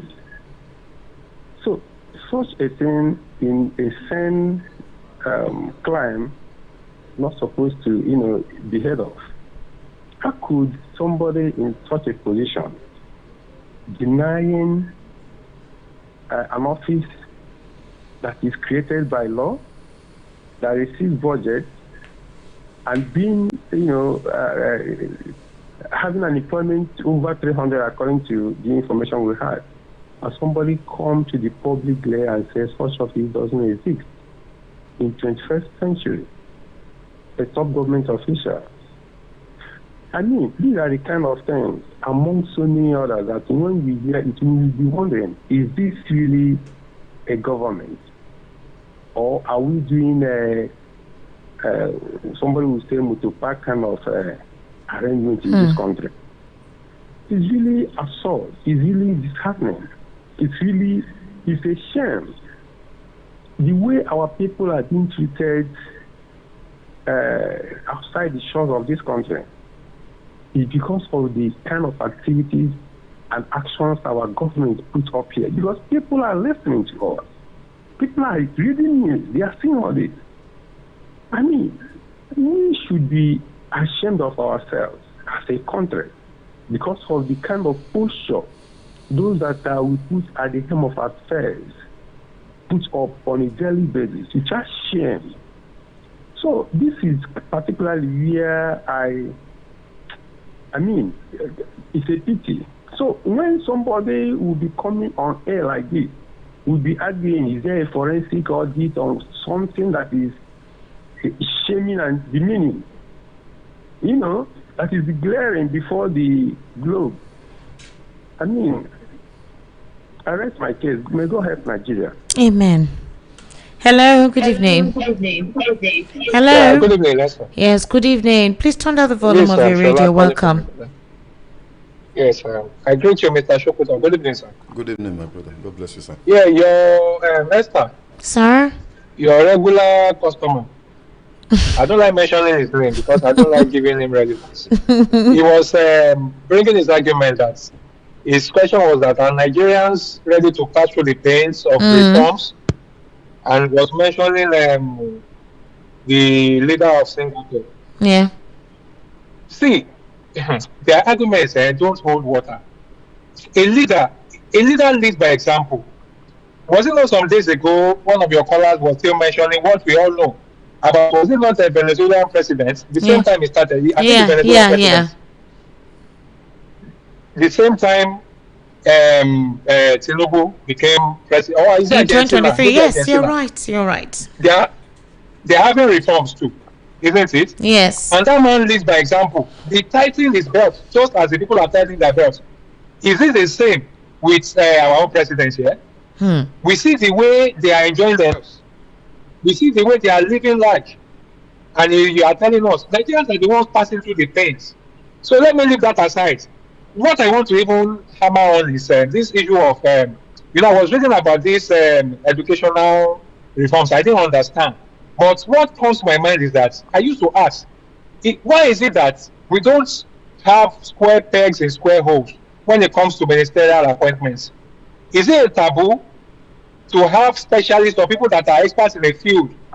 For example, maybe like a doctor or somebody that has experience in the medical field to be a minister of health, something of sort. What we have in this country are just positions to compensate themselves. And it gives me fear. See, I really think about the future of this country. I was telling one of my neighbors this afternoon, despite the fact that I love Obi, is somebody that I wish that can be the president of this country. He's in the caliber of them. There are many of them. But the thing is that the system will not allow such people. And my fear is that even if he by mistake, because with these people that said they will not hand over to opposition, if by mistake he comes, will the system allow him to function? So I want to conclude by saying that if there's no overhaul, one way or the other, overhauling, what I mean overhauling, weeding out, this country cannot work. Overhauling either by restoring in whatever way that people, all this set of people, if they are not weeded out, this country cannot work. That is my conclusion. Thank you very much, Esther. All right, thank you so much, Shona. Thank you for calling. 08036929933. Hello, good evening. Good evening, Esther. Yes, good evening. Welcome. What's your name? My name is Barrister Innocent Okeke, please. Your name is what? Innocent Okeke. Barrister Innocent Okeke. Barrister Innocent Okeke. Welcome, sir. Is this your first time of calling here? No, I called last 2 weeks when I debunked the issue of the executive building houses for the churches. Okay, but your line is breaking, right? Okay. Can you call back, please? I need to hear what you have to say. So call back 08036929933. Hello, good evening. Yeah, that's the baby. Hello? I'm Mr. Darlington. Good evening, sir. How are you doing? I'm good, man. Welcome. Thank you. This is Mr. Samuel from Mushi. Welcome, sir. How is Mushin today? Mushi is good. All right. So that way, no cause kata. I greet your guest, Mr. Shegu. I greet you back, sir. God bless you. Amen. You speak like my barrister Darlington. Thank you. I really like the way you talk. Thank you, sir. God bless you. Masa. Did I hear you people say that Tinubu is going to Washington DC? I laugh for Nugu. There may be a meeting between him and Trump, and the ambassador to the US stated that Are disclosed that that is basically what they're working hard to achieve. Okay. What I want to contribute to concern about that 210 trillion that everybody is still talking about. I have told Nigerians, let them forget about that money. That money is gone forever. That money is gone. Okay? For what is happening in this Nigeria, everything I'm telling my brother said, Nnamdi Okukalo, the Hamadika of Igbo land, everything he predicted about Nigeria is exactly what is happening. That is our prophet of our time. My advice to Nigerian government, let them release Nnamdi Kanu. That man didn't do anything to them. All right, thank you very much for calling, okay? All right, hello, good evening. 080-3692-9933, 080-3692-9933. The WhatsApp number is 0817-1756-338, 0817-1756-338. Hello, good evening. Hello, good evening. Good evening, sir. Welcome. What's your name? My name is Tajuddin Onigbolabi from Mushin. Mr. Tajuddin, welcome, sir. Yeah, I love your program. I love your station. But I'm enjoying it every day. Thank you so much, sir. One thing is that everybody cannot fall in the same place. Yeah. Either you are one or you are two. Please help us to tell people to mind their own opinion. If you don't support Obi, it doesn't mean you can't support Atiku or any other person. Very true. And you cannot say only Obi is the one that can do everything. He's the one that can know how to shoot guns, he's the one that can know how to fly planes, the only person. You know, Nigeria is so wide more than any other country. Yeah. Nigeria is multilingual country. We have different languages. It's not like other countries that they speak only one language. Our culture, the way they arrange us is not even. Let's praise any president that is there. It's not easy for anybody. Even if Obi gets into the power, I don't think he can do what people are expecting to do. You understand what I'm saying. You are Yoruba, you are Igbo, there's no way we can be so united. You understand? So please, let's mind our own opinion. Let's just enjoy the program the way it is. You see what will happen in 2027, chat. No problem. Good night. All right, good night, sir. Welcome. Okay, let me take some messages. Hello, good evening. Esther Wachuku, good evening. Good evening, sir. How are you? Yeah, I've been calling. You have picked my call more than 4 times. But yes, I pick, but you drop. I pick and you drop. I pick and you drop. Okay, I didn't drop, but it's network. Oh, okay. All right. Yeah. Esther. Sir? Yeah, well done for the good job that you're doing. Thank you very much, sir. What's your name? Yeah, Batex calling from Gweda. Batex, welcome. You see that man, Mark?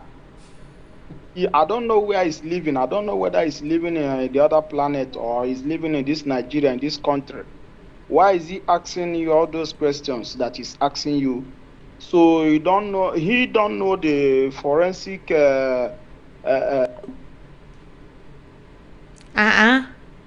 Batex, yeah, the call has gone off again. That was what I was complaining. All right, good evening, Esther. I love the way you tackled Mark whenever he raises the issue of 210 trillion naira. Why do he keep on defending criminality which he doesn't know about? What evidence does he have to convince the whole majority of Nigerians to believe this? Chibike from Ejigbo. All right, good evening, Esther. Good evening to you as well. Thank you so much. Good evening, Esther, and your guest in the studio. Tinubu has failed the entire nation in terms of hard economy, looting funds, which attracted $4.1 billion. Esther, I'm very annoyed with all these funds being disbursed by some political appointees. This present government called APC has turned down the country upside down. The good citizens are frustrated over this hardship. Remy from Ejigbo. All right, Esther, good evening. Good evening to you as well. Okay. Your message is not highlighting. Oh, okay. Good evening, Esther, to you and your guest. Why is it that you and your guest didn't respond to AB that said that even if Peter Obi wins 2023 general election, he will face litigation because, according to him, court does not register party? Please, you have to shed light on this for the sake of the gullible, so they will not believe him. And again, your guest is indirectly defending Tinubu and his government. People from Lagos. When they weak me go sometimes. But the point that he's making, I think we should address it. The courts, the job of the courts in any country is to provide a body that will decide when there's dispute. So if somebody has taken INEC to court to say, I fulfilled all conditions required for registration, why did you not register me? If the court rules in favor of that party, INEC will register and nothing will happen, because the court has ruled. So the court will not now tell you, go back and go and fill form, go back and go and do. That's not the business of the court. People approach a court, two parties, and they presented prayers, and the court then grants the prayer of one. That prayer becomes law. So let nobody be deceived to think that, I heard that narrative that court cannot register a party. Who told you that it's the court that registered it? The court ordered. Is it not court that confirmed that the president won? The president is the president. Exactly. Good evening, Miss Esther and guests. You people are worried about education, where fake certificate has been legalized in politics. Make una count down there. Okay, good evening, Esther. Good evening to you as well. What's going on? This message is not highlighting. I don't know what is wrong. Okay. Good evening, Esther. What's happening? Okay. Good evening, Esther. ABC supporters are not talking about your topic, so maybe you should start forcing them to focus on the topic and stop diverting attention of your listeners. Okay. Yes, attention of your listeners. My question to your guest is, what advice does he have for Nigerians if INEC declares Tinubu midnight winner of 2027 presidential election again? Chikeze Michael from Abakaliki. Look, the only way to address issues in a democracy, there are only a very number of limited ways. You go to court, as they told you people in 2023, go to court, or exercise your right to protest. Yes, it's a civic right, and nobody should kill anybody because they protest. Okay. Good evening, Esther. My name is Martins from Songo. Mark cannot just love Tinubu and his corrupt government. He's paid to defend and support the administration.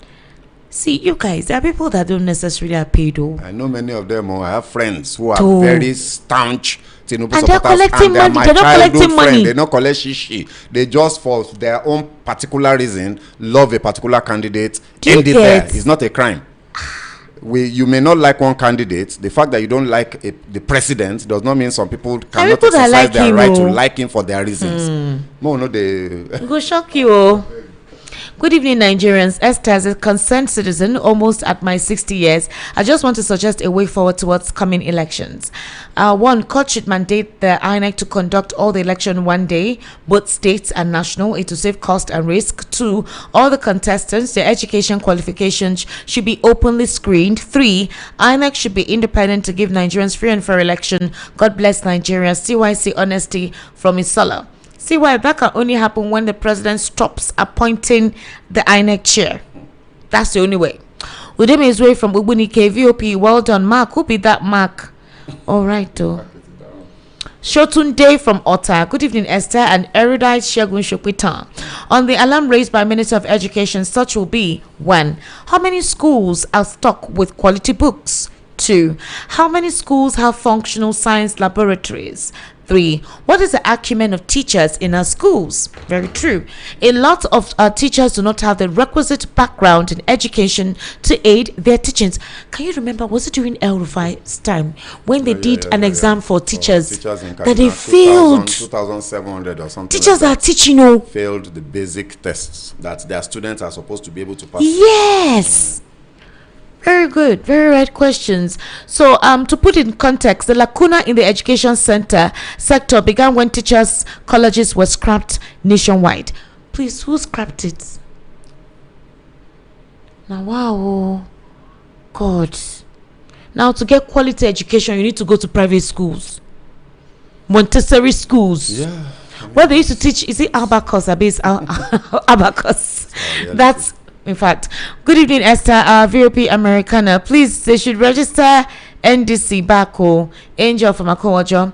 Well, they gave NDC access codes to Paris. They have access codes. They've not been deregistered, but they've appealed. They appealed it today. There is a stay of execution, and the process is ongoing. It's ongoing, yeah. What other forensic investigation is this guy asking when Adams Oshomole asked that Milikari be called to answer the 210 trillion naira missing money? Why didn't this mark argue that forensic investigation hasn't been carried out? Taiwo Hassan from Bariga. APC is just a nightmare to have happened to Nigeria. Good evening, Sister Esther and the erudite analyst in the studio. My take on the depreciated educational system in Nigeria. I'm in agreement with the analyst there that declined education system in Nigeria is not because of junior and senior dichotomy. It's based mainly on freely operational corruption in Nigeria. Examinations in Nigeria, especially secondary exams, are now based on special centers, cash and carry. Most of the best exam students are those who are able to pay the charges for machineries. For information, the best performing schools are the best compromised in the payment of exam charges for standby machineries. It's a pity. Agege from Agege. The question is, has he created the state police? He's just playing to the gallery. He wants to shift his commander-in-chief responsibility to the governors while still controlling the police from behind. Okay, this person says, okay, happening now is that the following violence spreads across South Africa. All right, I think I read about it. Good evening, Esther and your guest. My name is Pila. Well, oppositions are the umbrella we masses are under. We masses should also stand on our ground and say enough is enough. Some of us are afraid of dying, but one thing must kill a man. So let's, for once, achieve the goals. Thank you. You see this part you wrote that's about dying for this country. You know, say plenty people don't die, we're still where we are. Okay, good evening, Esther. It's not only Better Edu's case that is being swept under the carpet, as your guest rightly pointed out, but the wife of the Minister of Interior, Mrs. Ojo too. Then don't forget about the NNPC agency head that Dangote implicated. Nobody's talking about it again. But for me, the most important thing to be talking about right now is Tinubu's certificates that he's tendering to INEC, because that for me is the mother of all corruption. Comrade Godfrey from Surulere. I'm sorry, I mean Shagun Shokwita. All right, no problem. Thank you so much for that correction. Good evening, Esther. The EFCC should take the complaint from the man accusing Mr. Femi Gbaja of vague agency seriously. Let the matter be investigated and charged to court for diligent prosecution. Noah from Igondo. All right, Noah, well done. Esther, good evening. Esther, look at how elites analyze matters and without dirty language. These are the kind of mentally stable people you should be bringing, and not those noisy people who will be shutting you down and playing victims, all because he wants people to accept his own point. The only area I don't accept with the view is saying Obi using case studies of foreign countries to compare Nigeria, while he didn't achieve anything significant during his days as Anambra governor.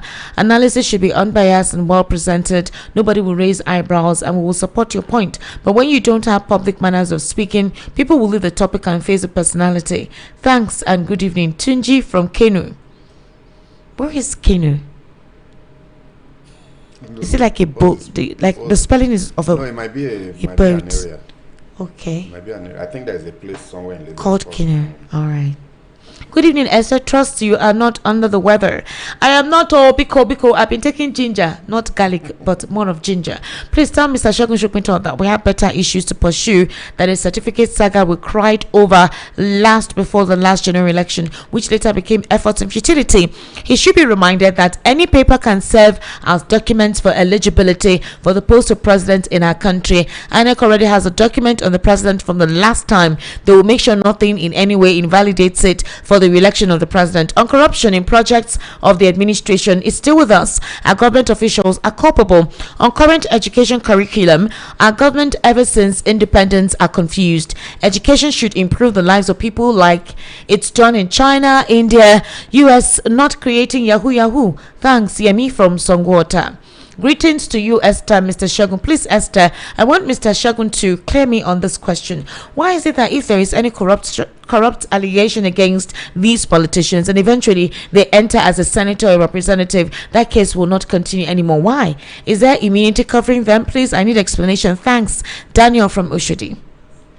There's no immunity. It's politics. They've told you, on the stage of on a campaign stage, that if you join APC, your sins will be forgiven. Yeah. So what will happen is that, the government has prosecutory discretion. So the Attorney General of the Federation can decide to discontinue any case at any time for no reason, for any reason they like. So they protect themselves, and that's it. So it's up to Nigerians to stand up and say, no, why is this person's case not being pursued? And then maybe you force their hand. Good evening, Esther. Tinubu's credentials. It's okay. It was discovered after 2023 election. They took him to court. The court excuse was that he has immunity. In the 2023 election, the court did not clear him. In 2026 electoral amendment, he can be stopped. Now, before election, it is possible, but after election, you cannot take him to court. From Shola. Good evening, Esther. Please. Okay. Hello. Good evening, Mr. Shogun Shokwiton and linguist Esther. I like the idea Mr. Shogun Shokwiton said on certificate forgery, but have we forgotten about the law that was passed on certificate forgery? Is it not affecting the candidates? What is his take? TP from Ikorodu. No. So what the Electoral Act of 2026 did is to take the certificate forgery issue, the issue of certificates and credentials. They made it a pre-election matter. By so doing, they are almost trying to stylishly make it a matter that is intra-party. Okay. So in other words, during your primaries or before your primaries, you can challenge somebody and say this person is not qualified because he forged a certificate. But once the person has gone to election, the matter is over. That's what the Electoral Act is now saying. So you cannot challenge issues, the election of a person on the basis of forged certificates, even if you have evidence. Which is part of the reason why I'm saying this is the time to do it. If you want to pursue this matter, find a way to give yourself locus, within the Electoral Act, and then challenge it. Force INEC. Look for a court ruling that will force INEC to investigate or confirm the veracity of the certificate of all presidential candidates. And let's see who if anybody does that, do you think the court will sanction? I think somebody has sued. I don't know. I mean, somebody has sued the courts to check on the president's certificate. I don't know if it's Sarah. One organization. That's the problem. In my opinion, that organization does not have locus because the court will simply say that they are busybodies. That's what the lawyers call it. Because they are not a political party.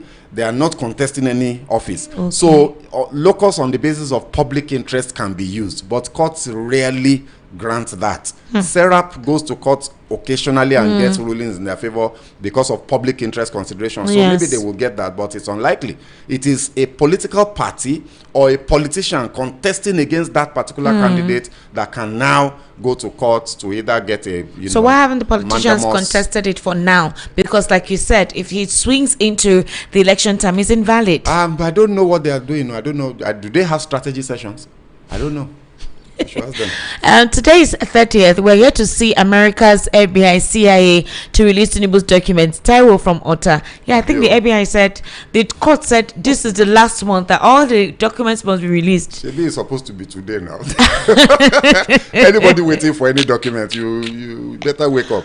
Wahala today. La La Land. Good evening, Esther. Although I'm not a fan of this government, but there are some criticism I will not subscribe to. Please help me ask your guest what he wants the government to do.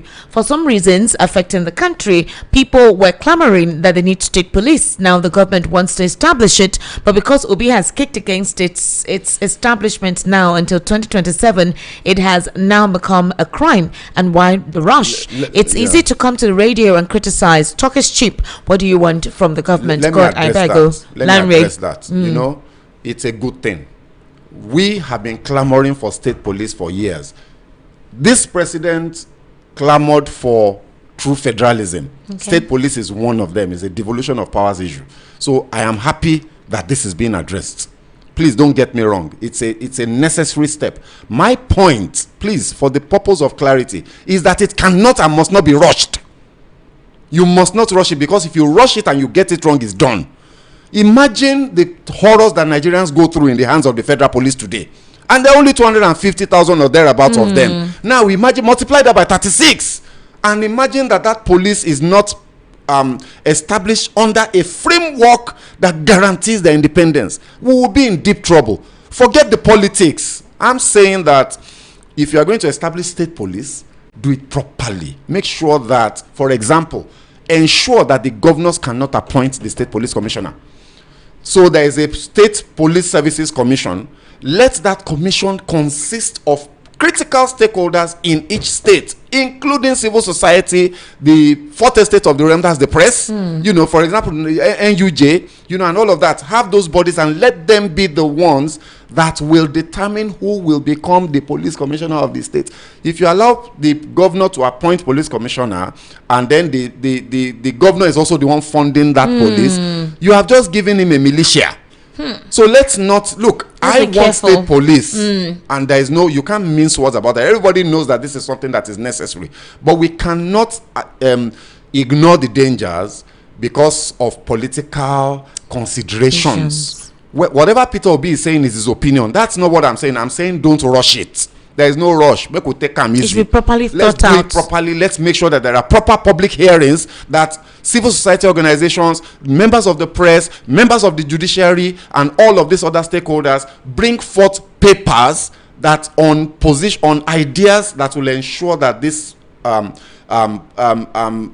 issue is properly implemented. Because Nigerians are still going through police brutality. Look, we saw the aftermath of the EndSARS, and it's still happening amongst the police. Amongst the police towards Nigerians, there are still complaints, so despite the commissioner, despite the Inspector General of Police saying you do not check people's phones. They still do that. They still extort. I even saw a video on Facebook where they mounted a roadblock, and somehow their superiors were passing by. They were asking them, "Why did you mount this roadblock?" They looked unkept. They were unprepared. You know, that kind of a thing. So imagine if it is a state whereby it's a governor that actually determines who is the commissioner of police. That chaos by 36. And imagine what will happen if we don't do it well. So and once we don't do it well, the problem with these types of things, because it's legislation, if you miss it at the beginning, to fix it is almost impossible.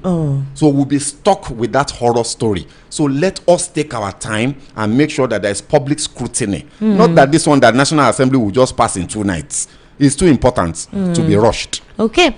Good evening, Esther. I totally agree with your analysis that there should be no rush in passing of state police bill because of the complexity and nature of the act. We expect the input of all retired police chiefs, distinguished security experts to make their contributions. Nigeria is blessed. Stephen Akimbisola from Ijegun, Lagos. Good evening, VOP. Your analysis of state police is correct from your man in office. Now it's time to... It cannot take off now. Frank from Ayobo. This is okay. Okay. All right. So let me take a few calls. We need to wrap up now. Hello. Good evening. Turn down the volume of your radio. Hello. Good evening, Esther. Good evening, sir. Welcome. What's your name? This is Mayor from First Tag. Mayor, welcome. Please quickly go ahead. We're almost rounding off. Yeah. Good evening, Mr. Chagwita. Good evening, sir. You did a good work. Thank you, sir. But my take is on this issue of Pajajia. We shouldn't be surprised, because more of that, we are going to hear more of that, because this government was vetted based on lies, deceit, and propaganda. when more are still going to come. It's just like a banana republic. Because some of these things that are happening here cannot happen in any of these small West African countries. A day, we have these people carrying placards. It's unfortunate that they are telling people that population is demanding that which person outside this country will hear about this kind of story. This is just like a data of the absurd of what we are hearing from the president about this invisible, or I don't know how to put it, agency that is on budget, that is being budgeted. So it's so unfortunate. Let Nigerians get ready for more of this. That is just my issue. All right, thank you very much, Mayor, for calling. Hello. Hello. Hello. Hello. Hello. All right. Yeah. Hello. I can hear you. Good evening. Hello. No, this is even a foreign number. It's not even in this country. I think it's US. Then they get network problem there too. +44. And they get network problem. He might be in a train. Okay. Underground. Okay, if you did train, why you take call? All right, ladies and gentlemen, we need to wrap up the conversation this evening. Thank you so much for calling. Mr. Shegun, final take, please. Thank you. I was hoping you would give me that opportunity. Yes, obviously. Let me address something. Patriotism, true patriotism, is loyalty to your country and your constitution. It is not loyalty to any politician or any president. Anybody that says otherwise is deceiving you and himself. Let us be loyal to our country. Let us be ready to fight the fight that needs to be fought to make Nigeria what we want it to be. Let us be ready to stand and say no more. Let us be ready to protest. Use your voice wherever you have it, on social media or physically, or anyone that you have. Be ready to use your voice to raise the consciousness within society so that government will do your bidding. Because at the end of the day, they are your government. You are the one paying their salary. Very so please, true. I'm a patriotic Nigerian. I urge all of us to be patriotic to our country, not to the president. Not to the president. So patriotic to your country. You heard Mr. Shegun. Be patriotic to your country. Ladies and gentlemen, that's a wrap on the conversation today. I'll be seeing you tomorrow by the special grace of God Almighty. Please keep yourself warm. Stay hydrated. Be careful. If you don't necessarily have to go out, don't, especially when it rains very heavy. This is the period. And if you're in a flood prone area, I pray God helps you to navigate yourself out of the situation, to have yourself a beautiful evening. And I always say something, Nigeria will be better for all of us. It has no choice. We don't have any other country. This is our country and it must work. Good night and have yourself an amazing evening.